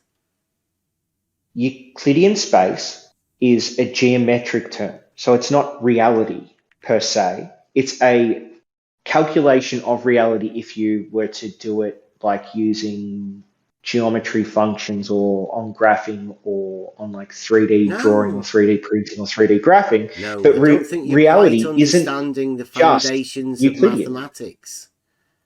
Here, I'll read it to you. The Euclidean space is a fundamental space of geometry intended to represent physical space. So it's intended to represent physical space. Yes. It's not physical space itself. Yes, it represents physical space. But in modern space. mathematics, there are Euclidean spaces of any positive integer dimension n. Euclidean was the question. There's Euclidean, there's non-Euclidean geometry in this as well. After the introduction at the end of the 19th century of non-Euclidean geometries, the old postulates were reformalized to define Euclidean space through axiomatic theory. Another definition of Euclidean spaces by means of vector spaces and linear algebra has been shown to be equivalent to the axiomatic definition. It is this definition that is more commonly used in modern mathematics and detailed in this article. I don't understand what you're saying. He just said equivalent. Exactly. Whatever it is equivalent to the Euclidean axioms, which is that, guess what? The triangles have 180, or the sum of two right angles. As shown within... Where does it say that? Geometry. Where does it say it, though? Where in Euclidean geometry does it say that? What? What's the broader argument you're trying to make? I'm just curious. What... Okay, so my argument is space exists in reality. Yeah. You have Euclidean geometry. Euclidean geometry is the set of theories passed down by Euclid, and then you have non-Euclidean geometry. But yeah, continue. Yeah, to describe physical space. So saying that physical space must be represented, must equal Euclidean geometry would be a reification fallacy. There's no other space. There's no room to shift any more. 3D space. Buddy, you're confused between the word space and theory or geometry, okay? Euclid's postulates aren't definitive of Euclidean space. Euclidean space is just three-dimensional space, a representative of it. Reality. Euclidean geometry is a set of rules written by Euclid.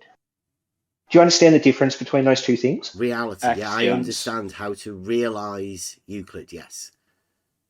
Can you repeat back to me what I just said to you in any way? The definition, the difference between spaces you're trying to work out what's going on in your head right now, and it's understandably messed up. That's just an ad hom. Ad homs aren't arguments. You understand that, mate? I'm trying to. I still don't understand what the broader point is. Great. So the point is that Euclid described Euclidean space in a limited way. He didn't add in all of the things that you can use to describe the space around you. Non-Euclidean geometry is describing things that Euclid didn't describe in Euclidean space. Euclidean space is just three dimensions. Right. So basically, I'm reading that a sphere is not a Euclidean space, for example, but it doesn't exist. Where does it say a sphere is not Euclidean space? I wrote, is a surface of a sphere Euclidean? And the first sentence on spherical geometry is, a sphere is not a Euclidean space, but locally the laws of Euclidean geometry are good approximations. I don't know anything about this. I'm just reading Wikipedia. So Yeah, drop that link. Let's read it. See what it actually says. Because a Euclidean space wouldn't be the same as Euclidean space itself. Euclidean space would just be anything three-dimensional. But a Euclidean space would be like a calculation or a representation of a section of space. Well, you'd know because of the triangles, right? Triangles having 180 degrees would prove that the triangle. Where does it say reality. That? Where does it say that? Where does it say what? That triangles only have 180 degrees. Well, have you heard of the? I call it the triangle axiom. I pasted the spherical geometry. Yeah, I understand the three straight lines coming together, but no one's ever given me a definition of a shape that has three non-straight lines that come together. Who cares? Could there be I a care because I call that a spherical lines? triangle. What, just did you hear non-straight lines is what you call a spherical triangle. So also, Greg posted that they're referring to Earth in his sphere is not a Euclidean space. Can't see that far. So they're talking about Earth, and Earth isn't a ball. I guess what he's using is just nonsense. Model affliction, right? That's the. I mean, what that's does model affliction mean? It means so this spherical geometry thing that you dropped by a model. What does that mean? What's my affliction? Well, in reality, the sphere exists within Euclidean space as a three-dimensional Euclidean shape, a sphere, a solid. Yeah, and? Well, and so if you take just the surface of it, that surface is only 2D, isn't it? That surface is only 2D, though, isn't it? No, that sphere is a three-dimensional solid shape. It exists within. No, but the surface of a section of it, Ben. Listen to the words coming out. You're not quite hearing what we're saying, are you? No, I am hearing what you're saying. You're not hearing what I'm saying. That's a problem here. So the section of a surface of a sphere is two-dimensional. Is that true or false? The sphere is a solid Euclidean shape.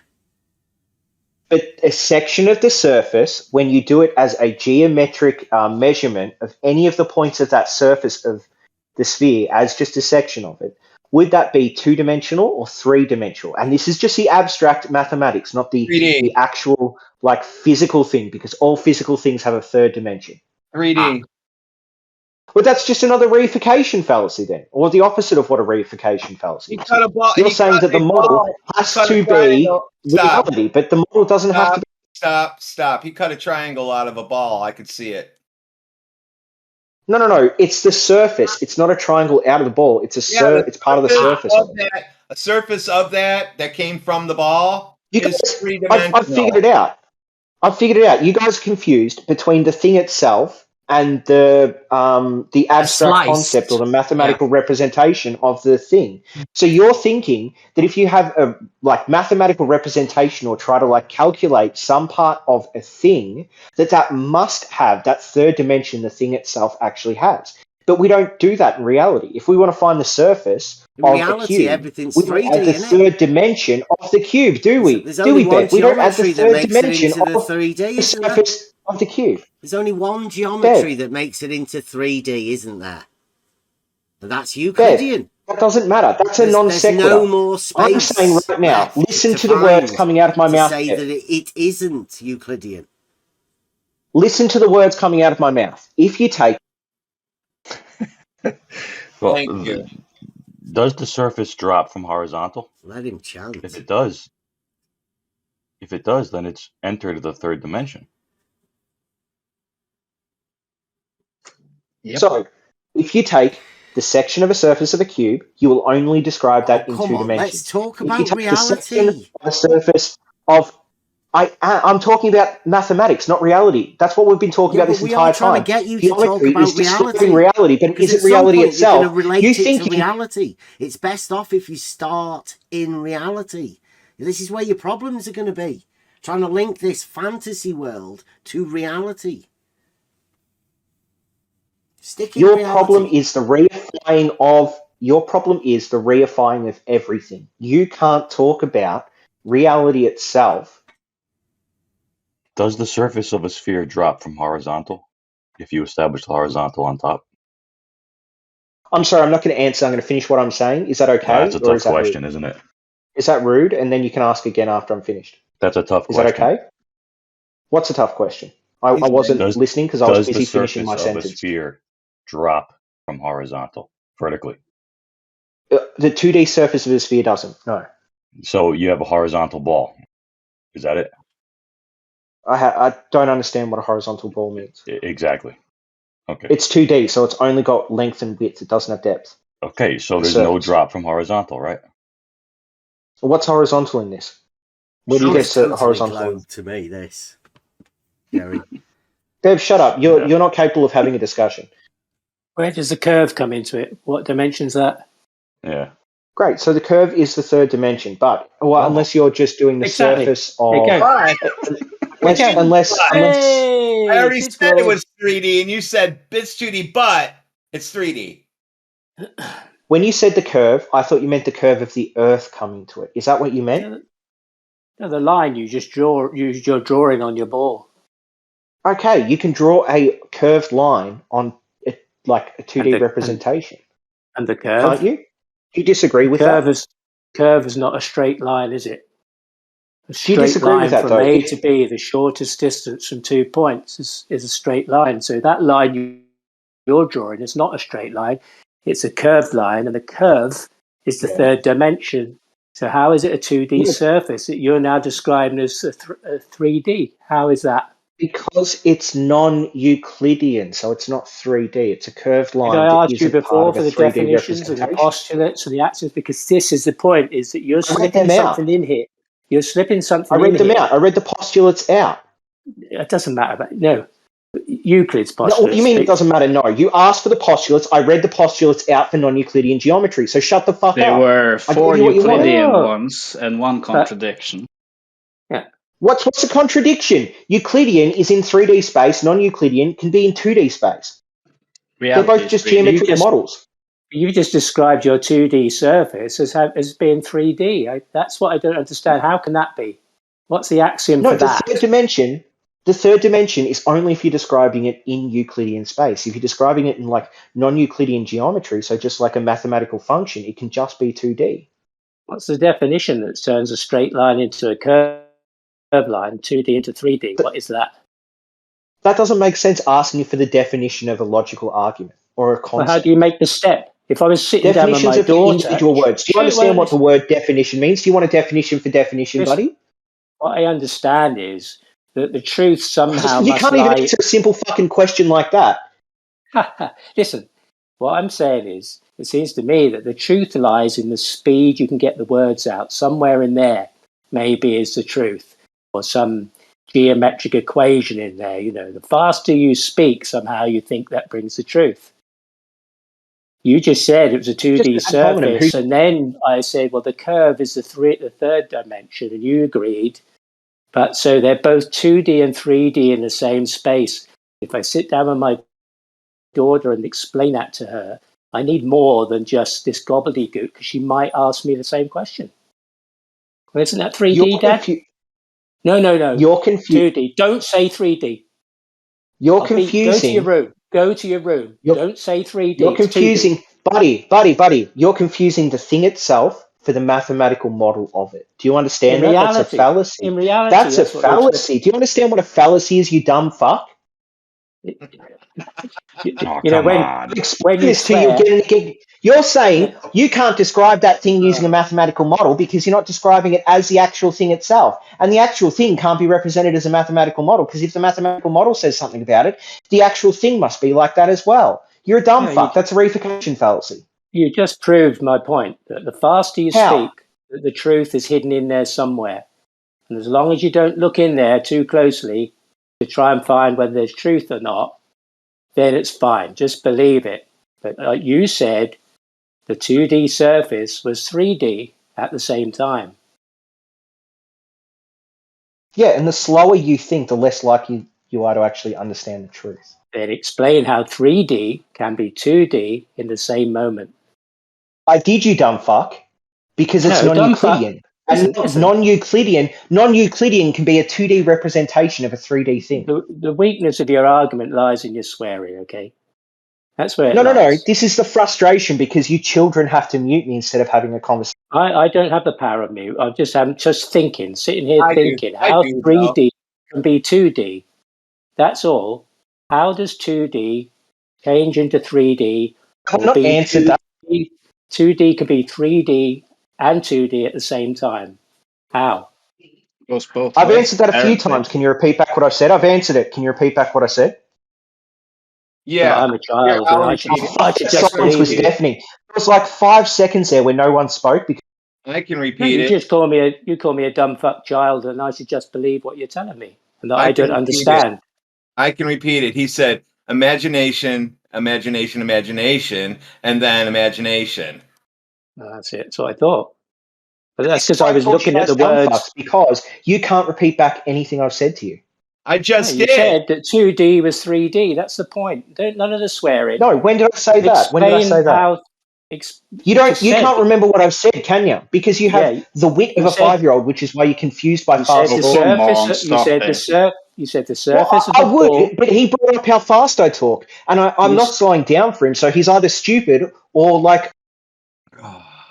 Whenever I listen in, it's always Australians who are doing this. You said the surface of the ball was 2D. Then the projection's strong with this one. But the curve is 3D, and you agreed. And I asked, how can 2D be 3D and 2D at the same time? Because a non-Euclidean representation of a 3D object can be 2D. But that's not enough. I need something, that can prove that. It's no good. If my daughter says to me, Dad, 3D can't be 2D, you explain what 2D Give an argument for why I'm wrong. Give an now argument for why I'm wrong. Give an argument for why I'm wrong. Give an argument for why I'm wrong. Give an argument for why I'm wrong. There you go. Are you going to stop? The straight line is curved. That's just an assertion. Give an argument. That's what you described to me. I'm only picturing what you told me. Give me an argument for how I'm wrong. That a 2D representation of a 3D object can be a non-Euclidean representation like spherical geometry. Surface, and if you draw a triangle on the surface, it has a curve on that line, and the curve is a 3D aspect. So and if you represent it as 2D, it's a non-Euclidean geometry. But it's curved. Yeah. So how does that change? That's it? How does the 2D because you don't include the depth 3D? into any of the calculations. What calculations? The calculations to get the internal angles. You can't get the internal angles. Why not? Are there internal angles? Because it's a curve. You're trying to measure the angle from two curves, where two curves meet, from this curved triangle that you described. In that corner there, you can't get an angle. I've added the link multiple times. Do you want me to add the link another time for tangent to a point? Well, if you show even so. What do you mean? Do you want me to show a picture of a tangent point? Because I can do that. Then it drops from the tangent. But do you want me to do that? Elevation change, and the angle between the tangent and the curved surface. You can't get an angle there, can you? Yeah, you can. Do you want a picture? Would a picture help? No. No, it wouldn't. Would you look at a picture if I dropped one in chat? I'm looking at a picture. You're drawing it in your mind to me. I understand what you're saying, but it doesn't make sense. How 3D can be 2D at the same time. Yeah, I'm not saying it can. I'm saying that you can represent 3D as 2D. The thing is not the description of the thing. It's confusing the map for the territory. Fine. Yeah, no, I agree. Do you understand that? Do you want me to drop that link? Maps the territory. The confusion. I understand now. I understand. Why are you saying no to things that you obviously don't understand? Do you not want to learn? I'm agreeing with you. I'm suddenly agreeing with you because I just realised that you are fulfilling all the axioms of imaginometry, and that's really important. How? How am I doing that? Can you explain? Well, you need to, do you know what imaginometry is? Perhaps if you read an imaginometry, then you'll be able to work out whether you're fulfilling those axioms or not. So you can't tell me the axioms of the thing that you think I've fulfilled? No, I'm walking. Why should I believe that I'm fulfilling those axioms? Well, you don't have to. I just Okay, why are suggested you you should claiming I'm read them, fulfilling and the I axioms but agreed won't tell that me what the you are axioms are? fulfilling them. It's imaginometry. So, you Can you want me to explain do an how? You know axiom what imaginometry is, so can you explain how I'm fulfilling those axioms? that 3D can be 2D at the same time. That's how it is. When did I say that? Yeah, you're a waste of time. No, you're too stupid to follow the conversation. So You I said didn't that actually about say 5 2D minutes can be ago 3D when at the he same time. What I said is that you can represent 3D. what he said. You said yes to him when he asked you, "Can 2D and 3D be at the same time?" And you said yes. You can no clip that. You're lying. I've clearly said, even if I did say something like that, I've clearly said again and again and again, you can represent 3D as 2D. Have I not said that? Are you going to lie about that too? Developable God, the silence surfaces, is deafening. non-developable surfaces. Our battery's What do you going mean up. non-developable surfaces? Yeah, I can turn 3D into 2D all day long. I go take a picture. Now I got 2D. So I'm talking about in mathematics, buddy. You understand that, right? Same thing. Yeah, What do you mean, developable same? surfaces and non-developable surfaces, right? What does that mean? A cube, it has a developable What about it? surface. It means the surface can What be does that mean? expressed on a fucking hell. The surface can be expressed on a plane without distortion. The surface. Do you understand And that? why can't you do that with why can't you do that with a section of a sphere? A sphere is a non-developable surface, means you cannot represent it on a plane without distortion. Can you give me a citation for that in any way? Google it. Do your best. See the shadow giants. So Gauss. do you mean like Or Google by no Gauss. distortion? Do you Gauss mean will that you sort have you to out, apply mate. a transformation? Are you saying you'd have to apply a transformation to a segment of the 2D representation of the 3D thing? In order to make it on a plane 2D, okay, you would need to distort it, yes. So if you were going to say something along the lines of you have a spherical triangle, even if you don't like that term, and you were to take the sides of that spherical triangle, and instead of having the depth or the rise of that curve, you flip that over to its sides, and you take the well, actually, no, it doesn't matter. It does I'd have the take sides 3 anyway. points in reality and make a triangle. It doesn't matter. It has the sides flipped over. Hey, Bev, he just flipped that over in his mind, and then he thought about it and said, "Fuck, I better correct myself." He's been doing Yeah, that I was all going the to say time. something stupid, but then I realised it'd be stupid to say, so I changed that. Is there something wrong with that, buddy? No, carry on. Everything so far you said is stupid, buddy. Yeah, that's just because you're too stupid to follow it. You guys can't even repeat back what I've said. Have I said 2D, 3D, or what have I said instead of You're that? just doing imaginometry on the fly. What's With no what's understanding of imaginometry? actual I don't know what geometry that to is. base it on. It's brilliant. What is imaginometry? What is imaginometry? It's that which is not real geometry. It's the stuff that you have to imagine. Because if you were trying to depict it within reality, it would become a Euclidean representation. Because all space is Euclidean. So you have to do it in your imagination, like a 540-degree triangle. Bev, buddy, do you mean imaginometry is just geometry done by people who professionally do geometry? No, imaginometry is what sophists do when they imagine geometry for model affliction. So are you saying that all geometries, or people who do geometry, are imaginometries? No, I'm saying that people that usually hang around You're not saying that. Discord servers Okay, so what's the make up distinction shit between the that they two? know nothing about. What's the distinction between the two, Bev? Well, one's in imagination only, can't even be depicted on a computer screen or drawn on a piece of paper, because the moment you do, you will be applying Euclidean three-dimensional geometry to that subject. No, that's not true. That's not true. What do you mean? Why? Because you put it on paper and paper's 3D? Wait, is your argument because you draw something 2D on a 3D piece of paper, it therefore makes that drawing 3D?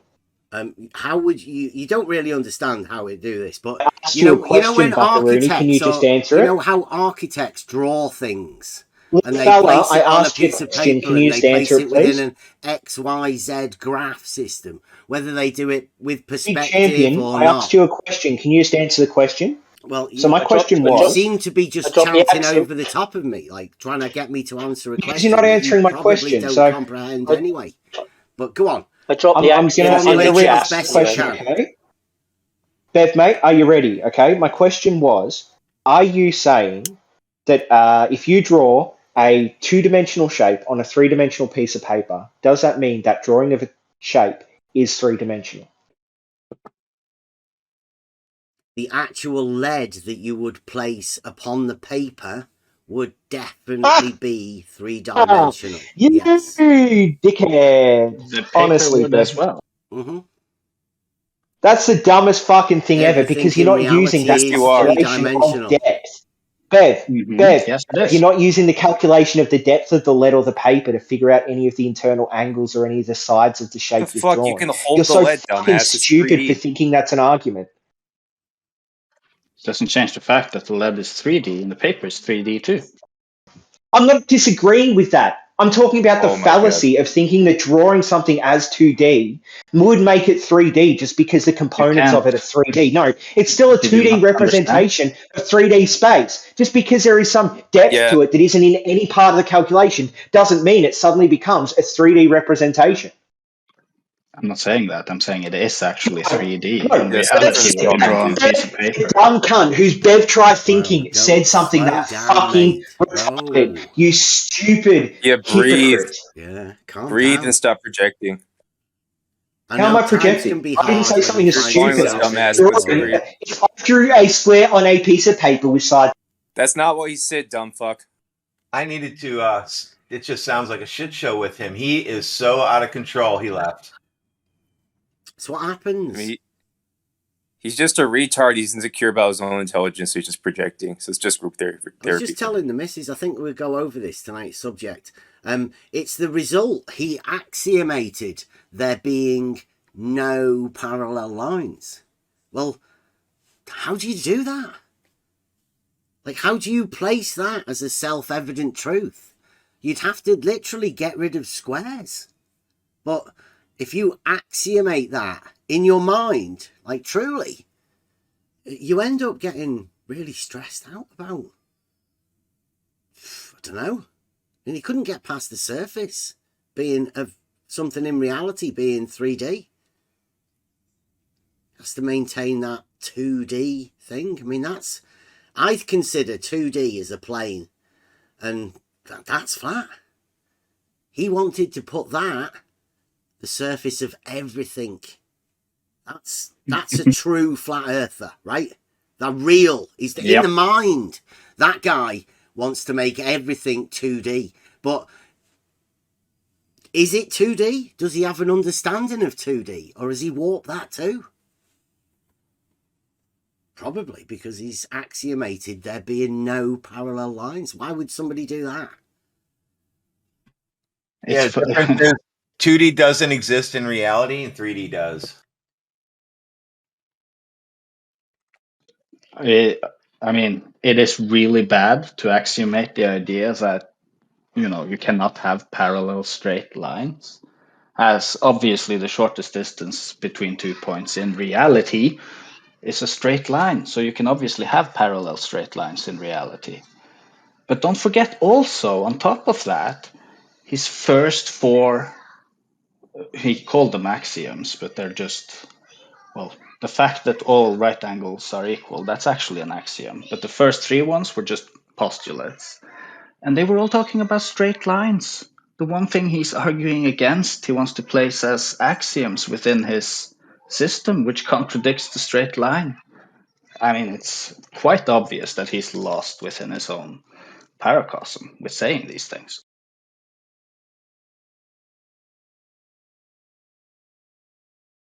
He took that mute as a nice excuse for him to leave anyway, because he knew he was done. Yeah, you're going to have to be careful, though, because this sophistry, this geometric sophistry is going to continue. And he's like he's going to get upset. He's going to bring his boys down, who will try and say that they know more about mathematics and calculus and linear algebra. That's great. I'm just going to bring him in. Let me show one thing that when they do that, what I'm going to do in return is this. Let me show you real quick. Is I'm going to do this. If you look in chat, and then they're going to explain the 4 angles that we get from that. And that'll be the end of this. They won't even be able to talk anymore because they're going to have to face that first.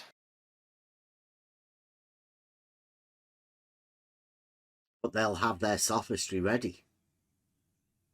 You can try to stuff it in those corners as much as you want. It ain't going to fit.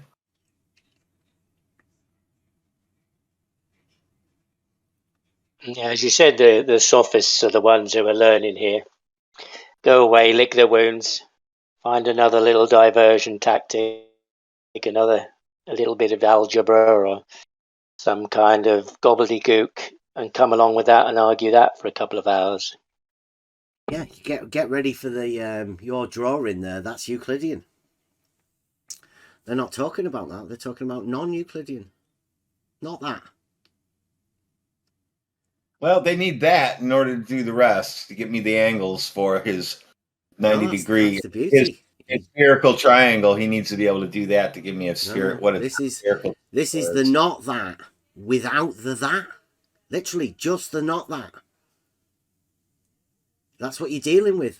It's what you've always been dealing with.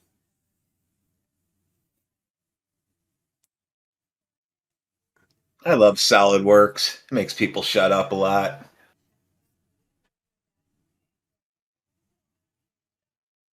I can't argue with SolidWorks because I can't make something in there that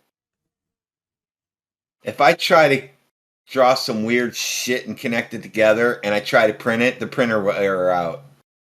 Like if I try to draw some weird shit where I inverted a plane and it's just intersecting itself on a screen, because you can do some weird shit just by stretching lines and curves and all that.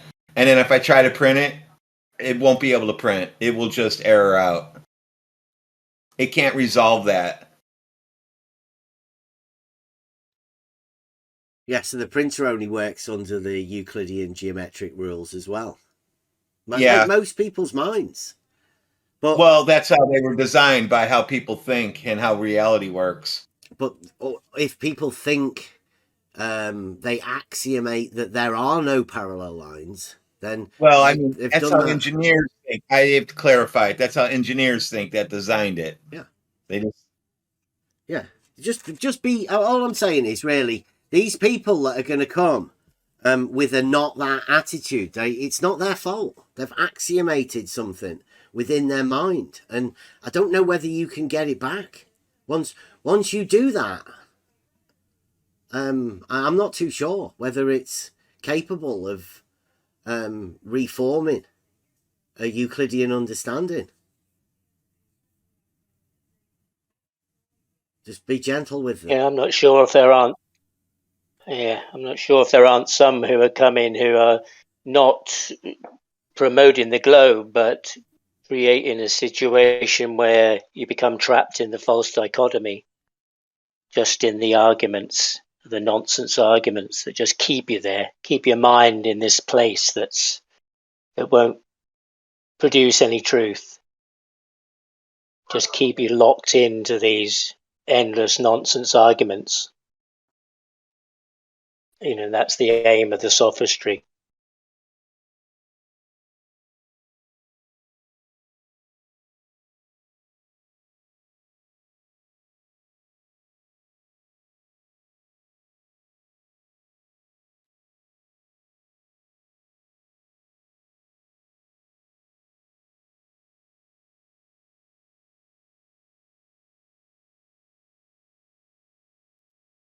Gotta go out and see my dad.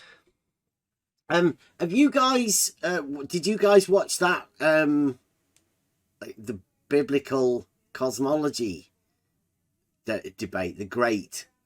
Yes, and that video has been pulled down because I was hoping somebody recorded it while it was streaming.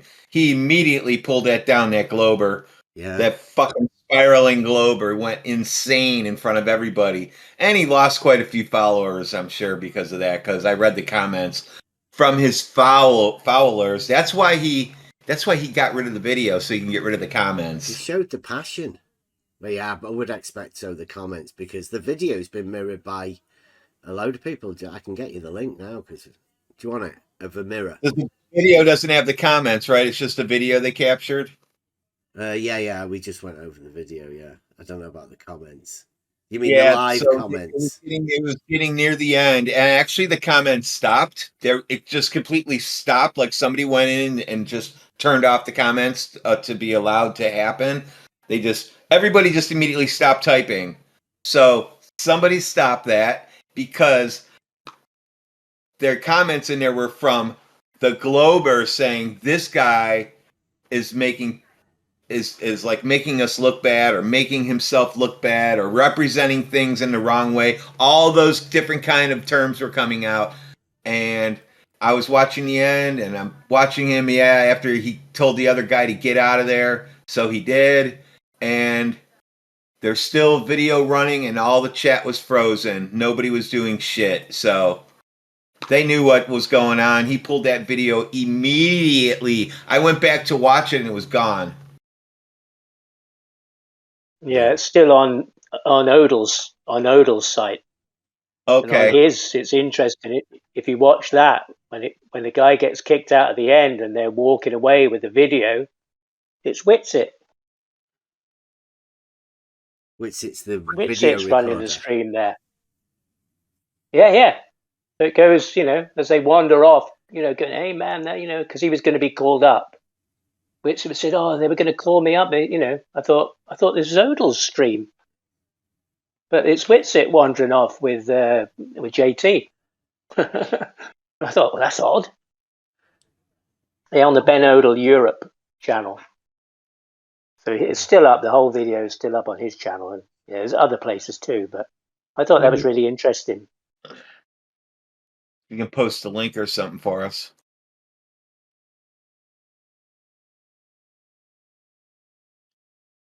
Yeah, that was an interesting. I was wondering how these guys would have taken that. Have you ever heard from any of the Globe guys and what they think? Everything went dark after that. There were no comments anywhere till the next day that I could see in here. Besides us talking about it, nowhere people were commenting on that, because they got absolutely destroyed by themselves. They did it to themselves. Yeah, I would have thought that would be a big market, right? The religious globe, like religifying the globe is what he was doing. He was giving it a meaning to have it within the religion, and he showed exactly how much religion he felt. He was passionate about that globe, right? Or, something to do with the flat Earth. You mean the money he makes from pretending that he's religious and that the globe is real? That's why he was getting mad, because he knew money was flying out the door. Religifying the globe? No, I thought that was a good attempt. I mean, I was wondering how many globe people would have been, I mean, if you were before, if you knew, obviously the globe would be your first religion, but you could obviously get to Jesus as well through the globe, through that man, couldn't you? If you were that sort of a person. Did he not portray himself as the globe does? I thought he did quite well. You've got anger and thing about flat earthers, then there's a religion ready and waiting for you there, Pastor.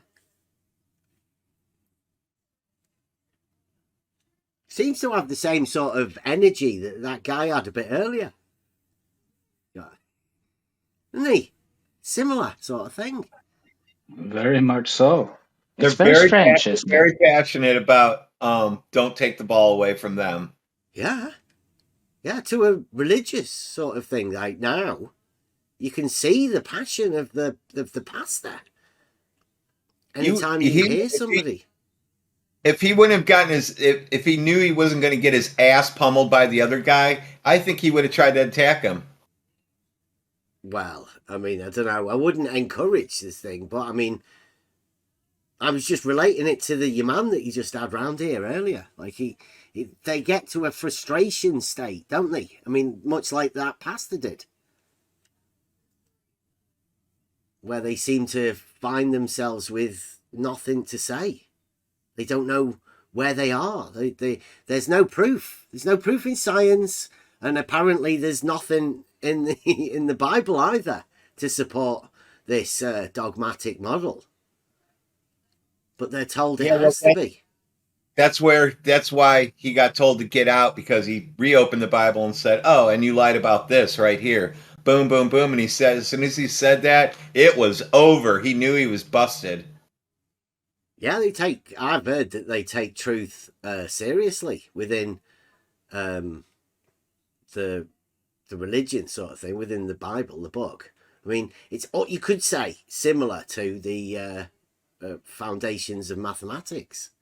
They run parallel, you could say, within the truth structure, and how you know how internal it is to not lie, not deceive. So it's understandable that they get frustrated when they're forced to see their own contradictions.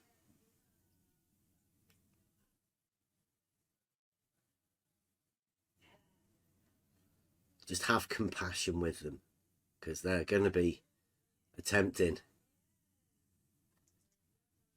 I have compassion. That's why I didn't mute him right away. I let these guys talk until three of them go at the same time, and then you got to start weeding them out. Yeah, the game's changing. Big time. Right, I've got to go out. See you guys later.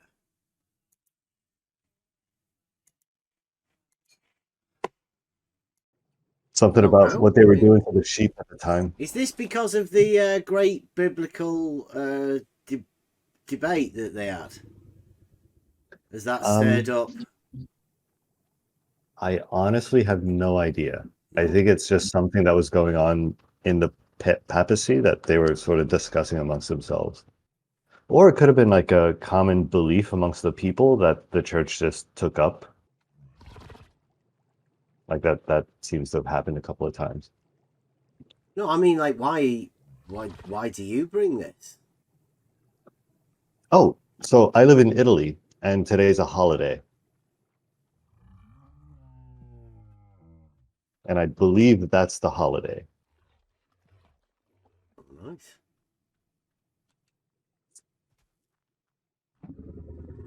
Sorry, I've just come back. I don't know what's been going on. I think someone mentioned, I don't even know why I wrote that. I didn't even know there was an Immaculate Conception of Mary. I thought it was just Jesus. Yes, something about how Mary. So you're saying there's a possible genetic thing going on here. Interesting. Well, it's about how she wouldn't have been, I guess, worthy of God's seed if she herself weren't not exactly holy, but like higher than human in some way. I think that's how the whole mess got started.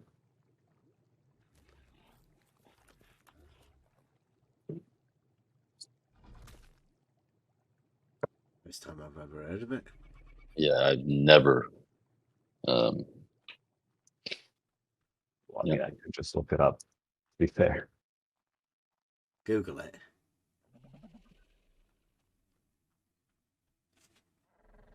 Conception Day. Celebrates the sinless lifespan and immaculate conception of the Blessed Virgin Mary on 8th of December. 9 months before the Feast of the Nativity of Mary, celebrated on 8th September. Solemnity of the Immaculate Conception, also called Immaculate Conception Day. History. The Eastern Church first celebrated the Feast of the Conception of Holy Mary and All Pure Mother of God on 9th of December, perhaps as early as the 5th century in Syria. Okay. Original title of the feast focused more specifically on Saint Anne, being termed Celepsis tes Hagias Kai. The fuck is that language? Conception of Saint Anne, the ancestress of God.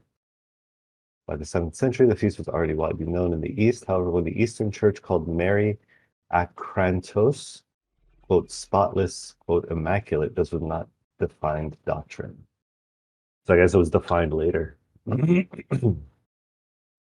Yeah, so it seems like one of those things that came out like not purely based on the scriptures, on the Bible. Well, that's the traditions of men. That's purely that. There's nothing in scripture of any sort to give deity or offer prayers or any of this to Mary. Yeah, I mean, so long as it gets me a day off work, I'm good. It's absurd. More so than the rest of it, you think? No, I'm just commenting on that bit of Catholics or whatever they do and this stuff with Mary. Yeah, there's nothing in scripture to do that.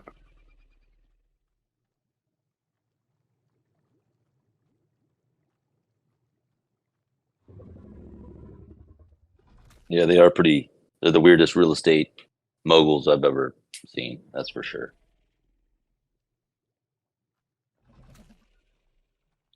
Oh, Eastern Orthodox churches does not accept, shouldn't that be do not? Accept the Roman Catholic dogma of the Immaculate Conception. Accordingly, they celebrate 9 December called the Feast of the Conception by Saint Anne of the Most Holy Theotokos. So they go back to Saint Anne, I guess, the Orthodox churches.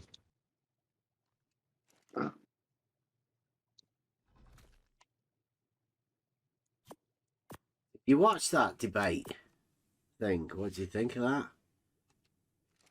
Which one?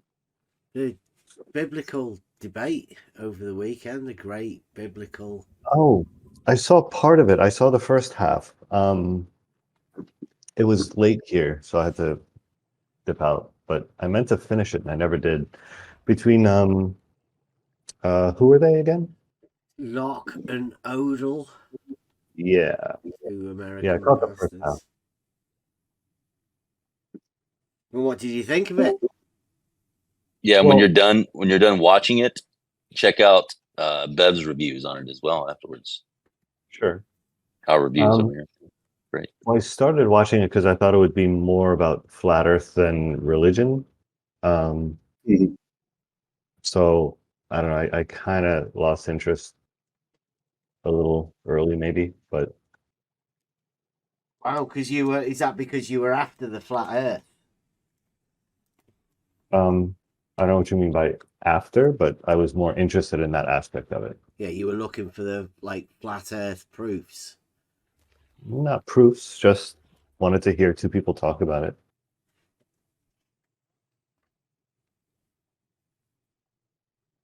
Interesting. So, you didn't get to see the. You're not bothered about the globe? I'm not terribly vested in what two random people have to say about it. Like, if they point me in the right direction of some interesting conversations, sure, but they didn't seem like, terribly qualified to speak on the matter, regardless. Well, what about the idea of religifying the globe? Because, everybody knows that the flat Earth guys, they're classed as religious, right? Is that not taken as a given? On occasion, yeah. I think it depends on the specific person. There's some people that take it more religiously and some people that approach it more scientifically. But yeah, everyone's an individual, right? But as far as the religious side goes, specifically, you were looking for the flat Earth stuff within the religious debate. Well, I thought it was a flat Earth debate, and then it became a religious one. I don't think religion has No, a it whole was lot to say on the the matter. great biblical cosmology debate. So obviously Yeah, it'd be I caught centered that around the afterwards. Bible, right? Yeah, I didn't know what I was getting into when I started it, I guess. Well, what do you think of the idea of like religifying the globe? I don't think religion is a place to look to for scientific evidence. Either way. What about proofs, right? Can you reckon you can find proofs within the Bible? Within the scriptures? No. Do you reckon, what about science? Can you find proofs in science? No. Well, where are proofs then? Mathematics. And philosophy in like logic terms. Logic is essentially mathematics. Good, so that's where proofs are then. If that's what you're after, sure. But you were after what? The flat earth? I'm after Scripture? evidence. Evidence of the flat earth within the Bible? No. No. I didn't realize that was going to be a religious talk. So you're after evidence of flat earth? You could say yes. What about if somebody were to say they have proof that the earth is not flat? I would assume that to mean it's not scientific proof or that they're incorrect in some way. What, the you don't think that there's an ability to have a logical proof that the earth's not flat? Logical proof, perhaps, but not scientific proof. Well, what would you mean? Like the relationship between the logical proof and science? Well, once you establish a set of definitions and axioms, you can use those to concoct a proof logically, like a logical proof. Like you Well, to develop, let's say. But I would say that snails and stuff. Yeah, well, you're still going to have to somehow demonstrate those premises, right? So if those premises fall flat, then your proof falls flat. Like most proofs start with if these premises are true, then this follows, and that's usually pretty sound. But if those premises are wrong, then the proof is essentially useless. Well, if you were to say, like, if the earth is flat, then there would be no measurable change in elevation. Would you class like measuring an elevation change as scientific? Right. I would ask what we mean by measurable and how we're measuring, because I don't know that I agree with that as it's been stated. What, that if it were flat, then there would be no measurable change in elevation? I would say that if it were curved, there could also be no measurable change in elevation. Just depends how we're measuring it. How would you know it was curved? Not by measurable elevation, some other metric. Right. Because on a curved surface, you would have the same difference between a curve and a straight within the confines of no measurable change of elevation. Within those confines, yes. I would say that is not the difference you're going to find. Would you say like a curve of a gradual hill of something? Mm-hmm. Will you say that you can't measure an elevation change of that? I would say that does measure an elevation change. Okay, so then you will be able to say that hill is not flat, wouldn't you? Because there is a measurable change in elevation. Yes, because each side of that hill would be equal elevation and the center of that hill would be different. Yeah, would so be higher. You could then say that if the earth were flat, there would be no measurable change of elevation, couldn't you? Well, you could say that about a curve as well. Yeah, but that would still come up with the same fact that were you to measure an elevation change, then you would say it's not flat. Whether you doing it from a curve or not, it doesn't make any difference. Well, the point is that that's exactly what we mean by affirming the consequent, because we take one premise and say this should happen on this in this situation, but we don't acknowledge the fact that it could also happen in a different situation. You wouldn't be affirming the consequent, would you? Or were there to be no measurable change in elevation, then you would be yeah, affirming if the you consequent. said, But we're saying there is an elevation change of in reality, right? Measurable, easy. no. If you said we don't measure a change in elevation, therefore it's flat, that would be affirming No, I the didn't say consequent. that. I said I if the know. Earth were to be flat, then Right. there would be no measurable change in elevation. But Sure. there is a measurable change in elevation, so therefore we I can see what you say mean. the Earth is not flat. We can safely say that, right? Sure. Yeah, I think But would I you think the not call pushback you that would get, measurable change in elevation a right? scientific measurement? I would, but I think the pushback you would get from flat But you earthers wouldn't is have that a proof. that's not the change. That's not what they mean by flat. What do you mean? I think they would mean flat is a baseline from which you would take other changes in elevation as topographical, like hills and Elevation valleys and changes. mountains and such.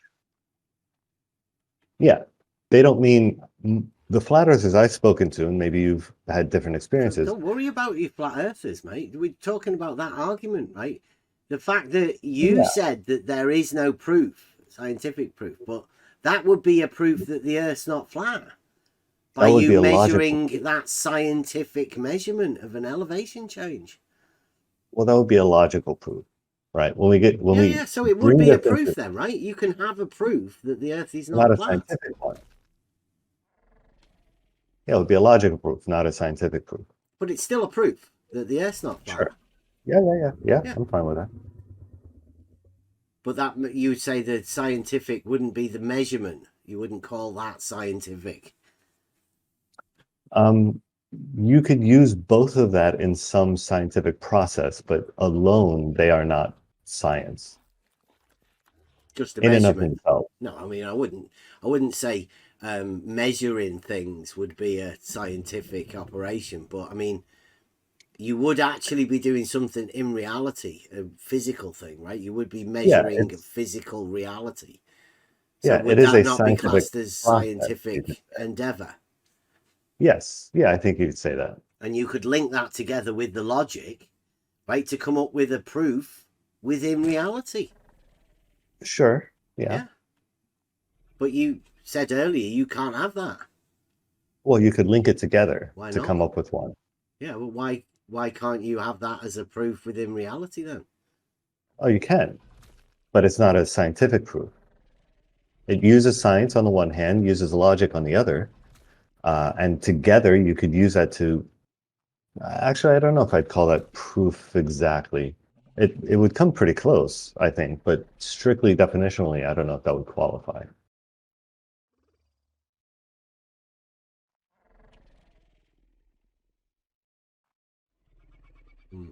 You don't know whether it would qualify as a proof, even though it is a logical proof, and the operation of following the logic through to come to the conclusion that the Earth's not flat would be a scientific endeavor. Yeah, so part of it is a proof. Part of it is a scientific endeavor. Taken all together, you might be able to call that a proof, but I don't know. I'd have to think about it. I would call it a proof. Yeah, I got that. I'd have to think about it. Could be, but what about if one of your gurus had told you it can't be? What gurus are you referring to?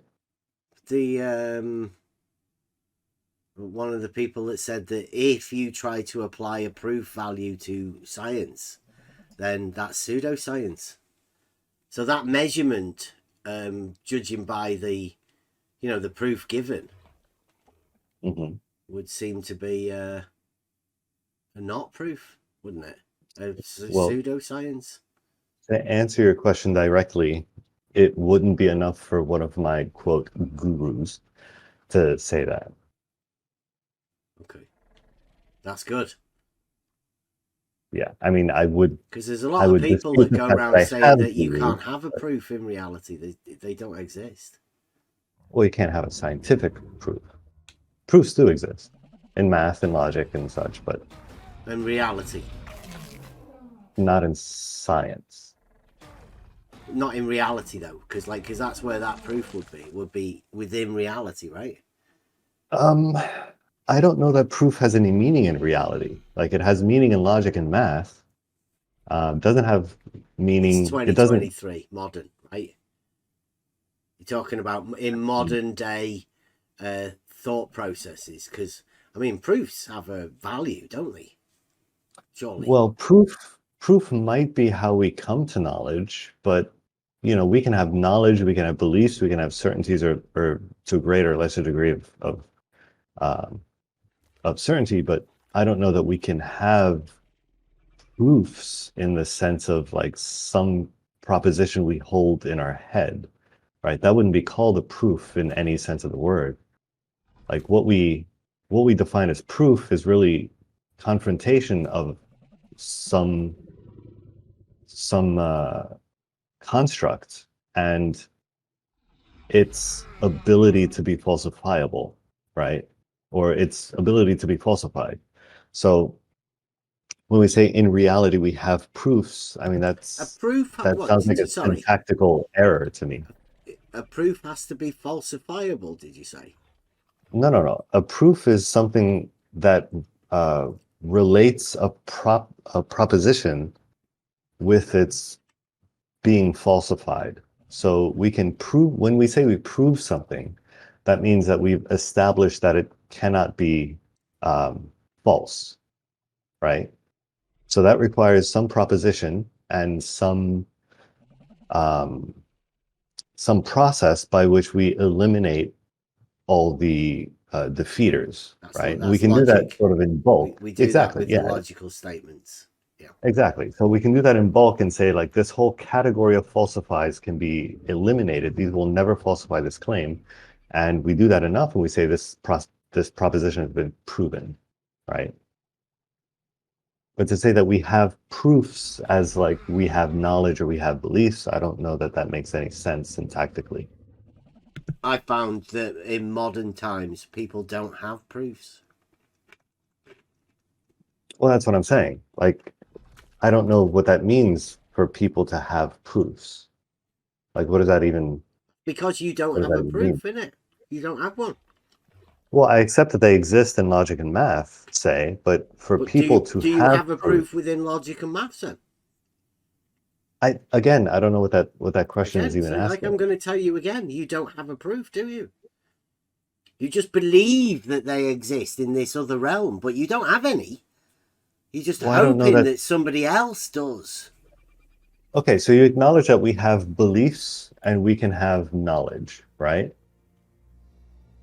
Yeah, I know. I definitely know that I can have knowledge, yes. Okay, can we have things? Proofs? Sure, can we have proof? I can have proof, yeah. I do okay, have what proofs. does that mean to you? What does it mean, proof? What does it mean to have proof? For a person to have proofs? It's wonderful. It means you can have a structure to be able to build solid foundations. It gives you knowledge. You know when you have a proof, and when you don't have a proof, well, you can tell us about that. Well, okay, so it sounds like you're relating it to knowledge, right? So proofs give us a way to acquire knowledge. Can we have... I'm trying to think how to ask this question.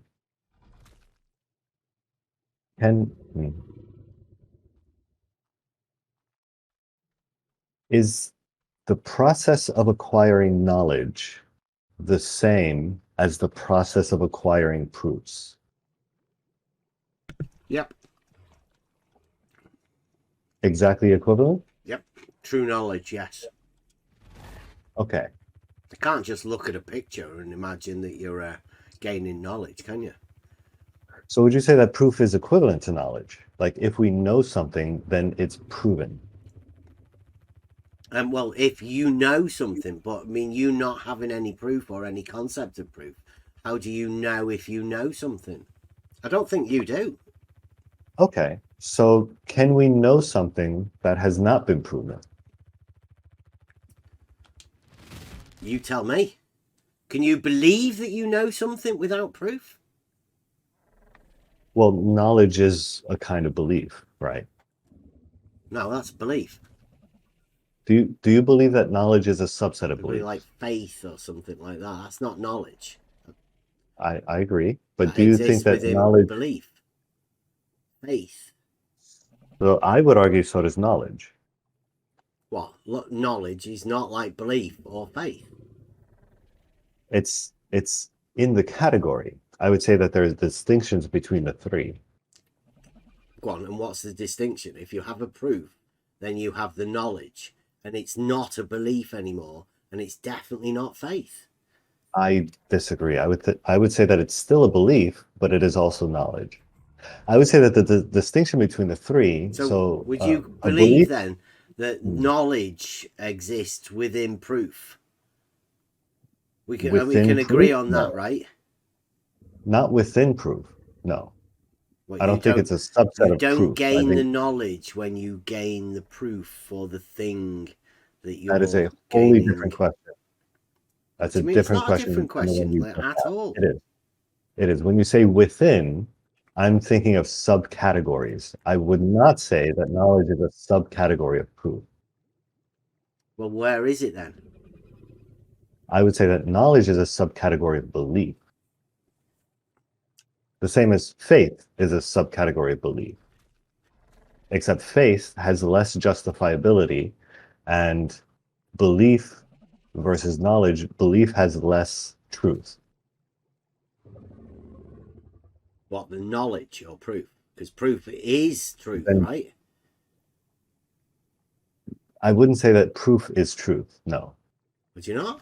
Would you say No. that within some proofs there are falsehoods, untruths within proofs? There can be.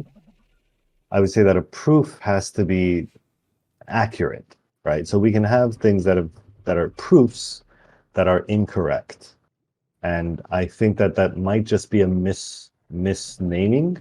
So they wouldn't actually be proofs, but I feel like some people would disagree with me on that. That's how I would define it. I would say a proof is proof.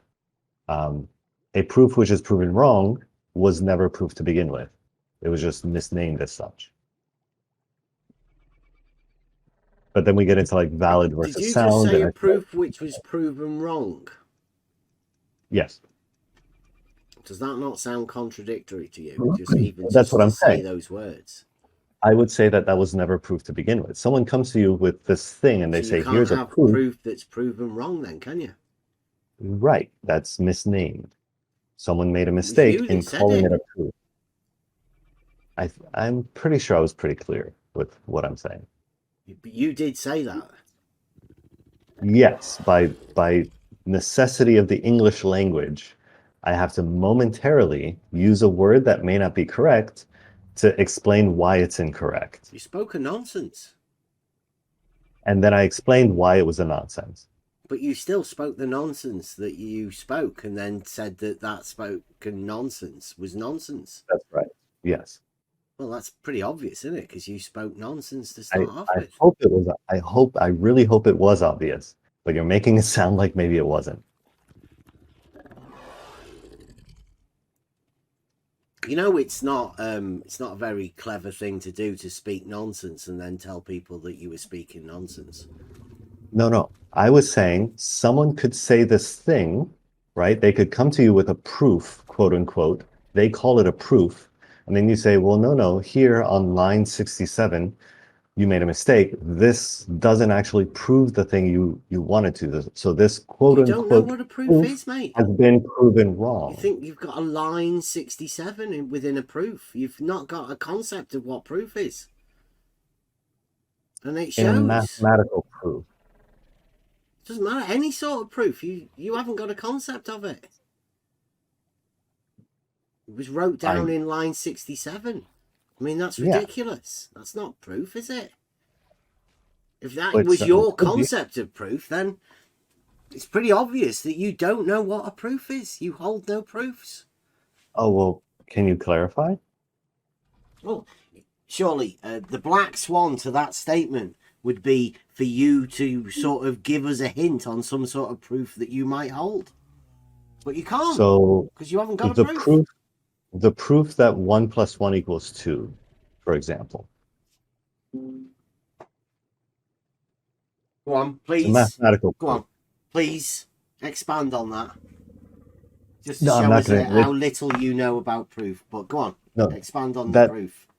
No, I'm not going to expand on that. It's 380 fucking pages. I'm not going to expand on that. If you want, you can read it. And by the way, give us a despite the fact that I used the word proof, it was actually not quite airtight the way that it's proof numerical. Yes, we understand that. So now, yes, can you explain that you do is. know what a proof is by showing us a positive case of proof that you might hold? Yes, this 380 pages is full of lines. You can point to this and say on line X or line Y, line Z, right? This is a proof composed, written in a book that has several lines in it.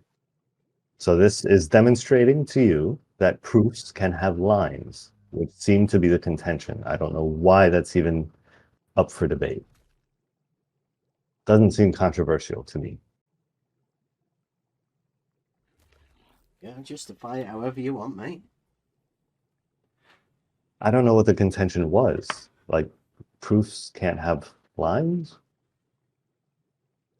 Lines of text, I mean, of course. No, I was just explaining it. You haven't even got a concept of what a proof is. Well, you said that.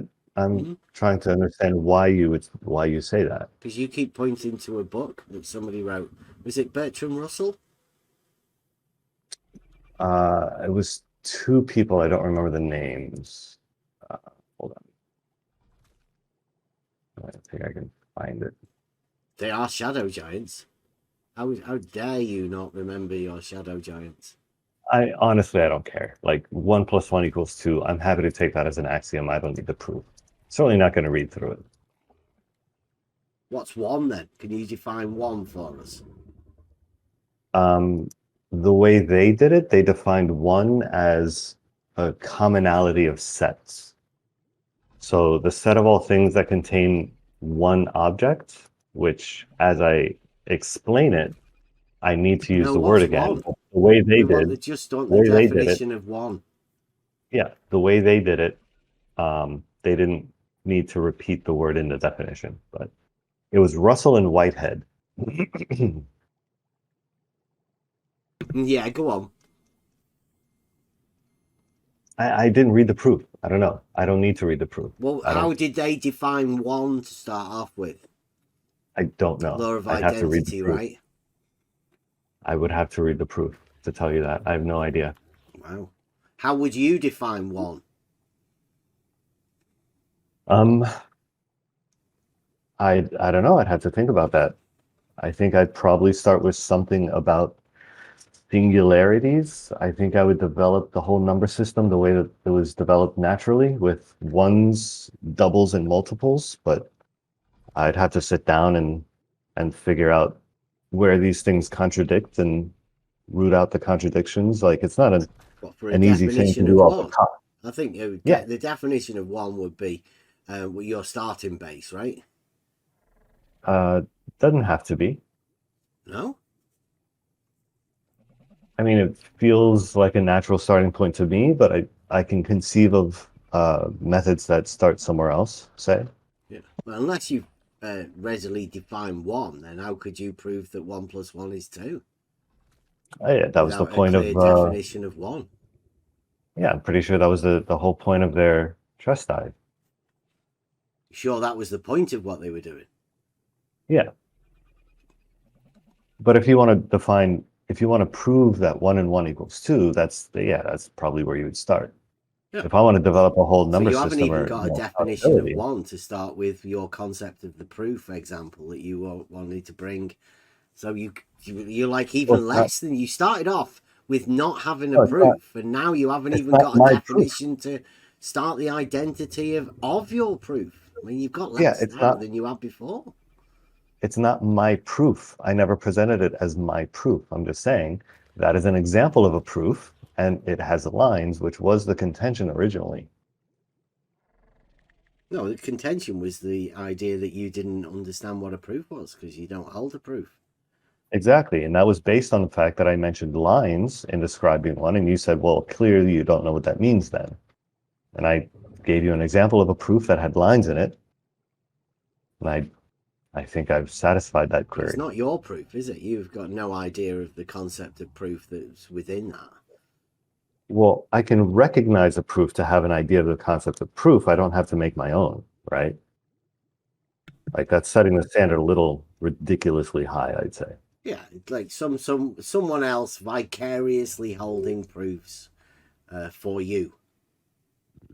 Well, the contention is I don't know what a proof is. I just need to recognize them. I don't need to make them myself. No, I've never written a proof myself. No. No, I said you don't hold any proofs. Well, I still don't know what that means. Yeah, because you don't hold any proofs. I mean, how could you have a concept of something that you don't even know what it is? I have a concept of what it is. That's how we know that you have no proofs. I don't. We seem to disagree on what it is. If you think that a proof can be, quote, held the same as knowledge or belief can be, quote, held, that's not how I conceive of proofs. Yeah, because you haven't got any. So you haven't got a clue what it No, is that's anyway. not why. No, that's not why. You conceive of it. You keep saying that. But you have no conception date, right? How can you conceive something that you don't have?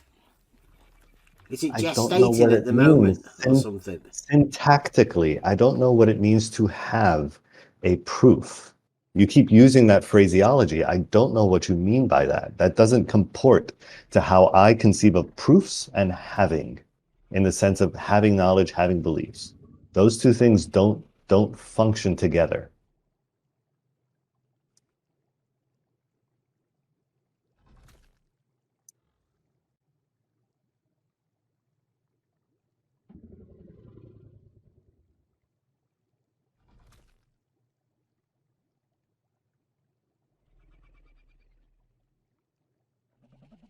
Anyway, give me 2 seconds. You think about it.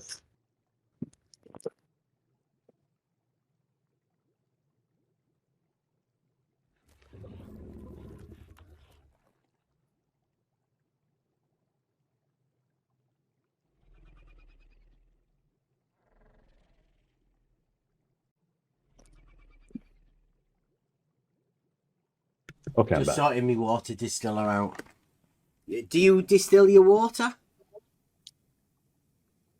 I guess not. Are you talking to me? Yeah. No. I wouldn't think would. You should consider it. I got shit to do. Helps you think more clearly after time. I think my thinking's okay. You reckon? Yeah. Also, if it's going to be something, it's not going to be the water. Like I smoke, I drink, I pour a shit ton of poison in my body. It's not going to be the water that gets me. If I live to be 60, I'll be lucky.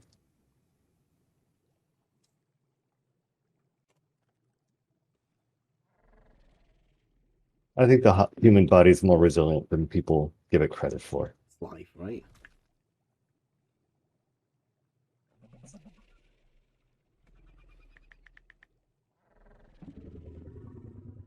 Do you reckon at some point you might try and find a proof for yourself? I think there's things that I've tried to demonstrate. I don't know if I've employed the kind of rigor that would elevate it to the point of proof, but if it becomes important enough, I might at some point. There's a good book, right?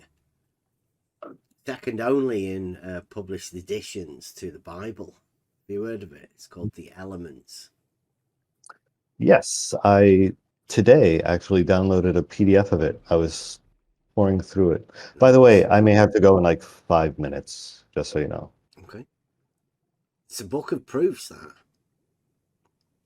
And you can demonstrate them. There's all sorts of ways that you can demonstrate those to yourself, and you can then hold them as a proof. Yeah. So, for example, and I'll be honest, I read some of the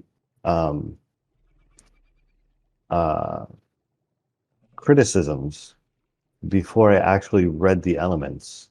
The first of which I'm sure you and I have discussed before about the fifth postulate. So My copy of the Elements doesn't have a fifth postulate. Oh, okay. It only has 3. Fair enough. Where is it? There it is. Yeah. So I have it. It's the 12th axiom, I think.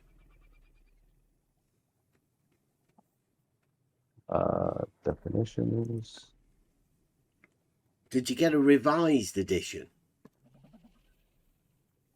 Let's see. We always advise Todd Hunter. Or there is another one. Well, I scrolled up and now it's loading. There we go.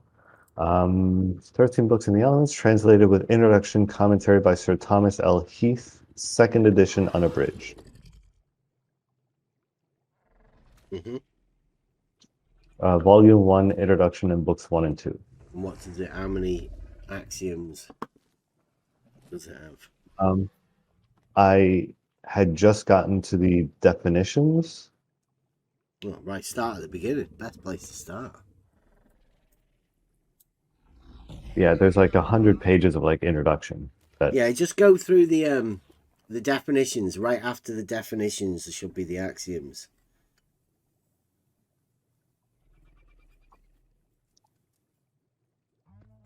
So there's, oh, there we go. Okay. Oh, hold on. So there's 23 definitions. Oh, just 23. Yeah, the last one is a parallel. Parallel straight lines are straight lines which, being in the same plane and being produced indefinitely in both directions, do not meet one another in either direction. Don't know whether you meant to have noticed that, but that's a definition, right? Yes. Okay. I'm okay with that. Postulates. 4 postulates, yeah. 4? Oh, no, etc.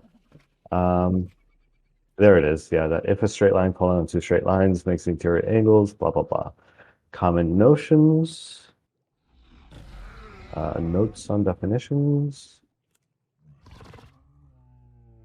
Oh, cool. Then it expands on the definitions. It expands on some of them. Oh, and then it dives right into definitions. It is the foundations of mathematics. So it's a good place to start. Build your foundations. Sure. So, I mean, I'm curious to see the proofs when I get there, but they are based on definitions, and that to me seems where a lot of people can start to chisel away at the foundations and the steadfastness of them and figure out where they actually contradict, which, to be fair, you can modify a definition without too much fiddle-faddle. But yeah, I'd be curious to see what they are. I mean, I'm curious to read this. It's probably going to be a while before I get to it, but I figured I'd rather have it than not in the meantime.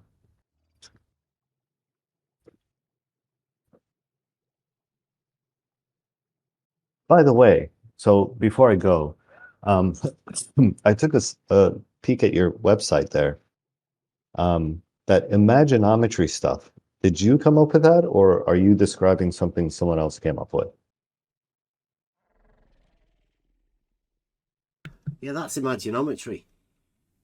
Right. Is that your brainchild, or are you referring someone else's ideas? What do you mean? I don't understand. Your brainchild. I suspect that you don't believe in it. You're describing it as kind of a parody of sorts. Like this is a thing that doesn't or shouldn't work. And I'm wondering if you came up with this sort of self-contradictory system, or if you're describing the self-contradiction in someone else's system. It's the most non-Euclidean geometry there is. So that was Okay. the basis, was knowing that Euclidean geometry, what Euclidean geometry is, and then trying to make the most non-Euclidean we could. Because I didn't think when other people were making non-Euclidean geometries, I mean, it was still based upon Euclidean, wasn't it? Like, so you have to, in order to show people the most non-Euclidean geometry, imaginometry, right? It can't even be pictured. You can't draw it even. Exactly. So are you taking notes? Like, would you take a suggestion? A suggestion for imaginometry? Yeah. Just in how you laid it out. Go on. Because the first definition is all definitions are meaningless. Yeah. I don't remember the exact phrasing, but that's about right, right? Yeah. Ruhif. Yeah. I would put that at the end, because at that point, someone is justified in just closing the page and not reading any further. Really? Yes. If your first definition is all definitions are meaningless, you should just stop reading. It's imaginometry, yeah. Sure, but that's where I get off the train, right? You could trick someone into reading all the definitions at the very end as kind of a right hook or a definitions fastball come first. Well, not that specific one. I would put that at the end of the definition. That's why it's non-Euclidean. Because well, that's obviously why it's with the definitions within Euclidean geometry coming before the axioms, it means that they're the most important. They're your building blocks. So in order to make it not that, we let people know at the beginning, like, you can literally make up whatever you want. If the definition doesn't fit, then just change it, man. But it doesn't matter because they're meaningless. They're meaningless, exactly. Yeah. So why should any of the further definitions why should I even read them? Imaginometry, yeah. Because you want to be able to understand imaginometry. I mean, most people don't even know anything about Euclidean geometry anyway, right? So this may be their first understanding of what Euclidean geometry is. Well, it's not Euclidean, right? It's definitely not Euclidean. It's the most not Euclidean geometry there is. Arguably, sure. Yeah. But I don't feel like to me, it seems like that's the only one you need. You can get rid of all the other definitions.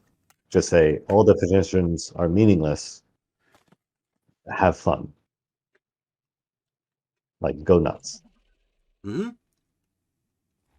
Yeah, I mean, like, have you ever seen spherical non-Euclidean geometry?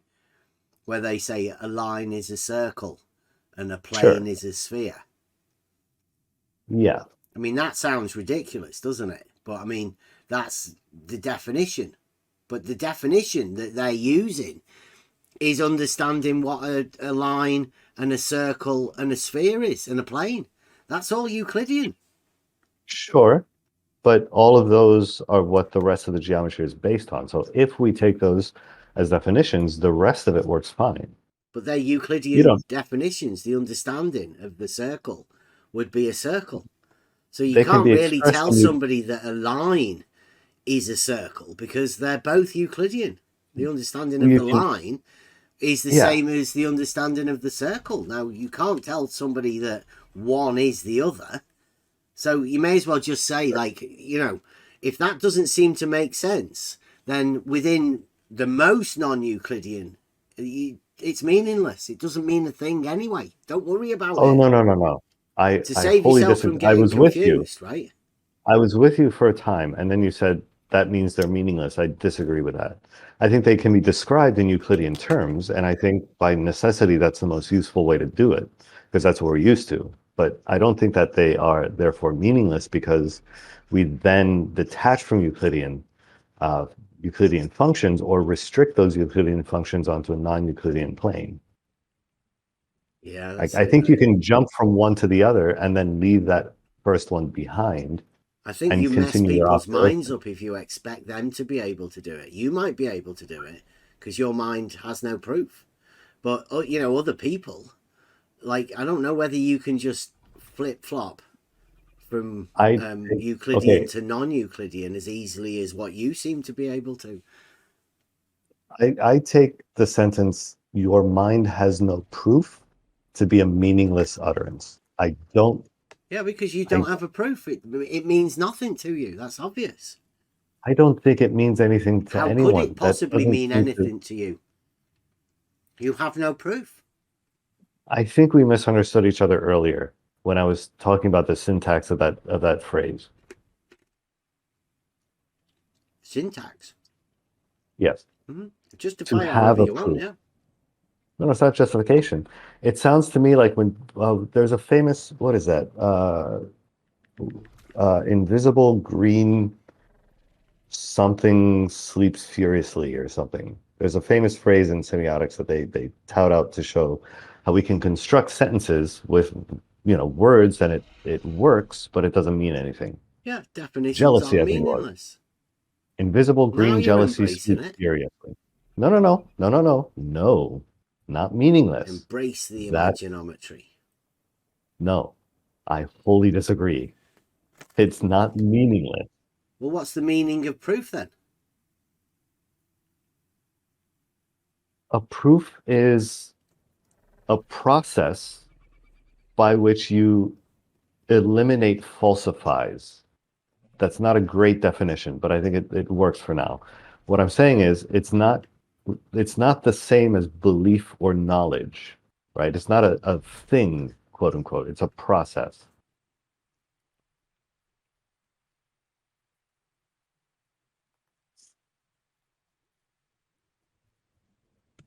Isn't it where you make the mind comport with reality? Say that again, sorry? Isn't it where the mind comports with reality? The connection that you can make between real things.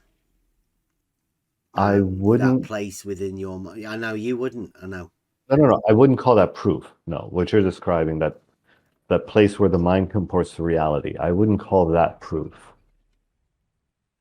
I think you can use proof to get there, but that in and of itself, I don't think you could call proof. Getting deep, right? Meta. I like it. Why? I mean, we're deep within philosophy right now. Yeah. Have you ever seen The Divided Line? I have not. What is that? Well, it's not really. I shy away from giving you a picture of it because it was it's within Plato with the play where he makes a map of reality, but within the mind, right? This map exists with how you gain knowledge within your mind. And he asks somebody to picture a line and divide it unequally. Right, and then you start placing different parts of how your mind perceives things and how, like, it goes through the ontology and the epistemology and the difference between the two. Okay. Well, I'm always up for a little Plato. Right, well, it's sort of how you gain proof and where these things lie. And I don't know whether how that would be expressed to somebody who has had the you call it the top of the cave. It's just been chopped off. I don't know how minds cope with that. Well, I'll have a look at it. I do have to go, because my mom's here. But I'll take a look at this. Okay. Anyway, Well it's lovely. it. I will catch you next time. Okay. Thanks for popping in. Indeed. Toots.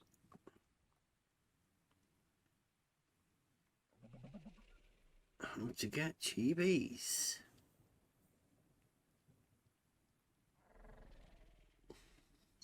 Oh, it starts today, yeah?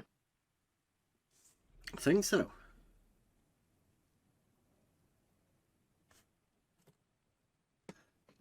I won't be able to get on for about an hour, maybe two.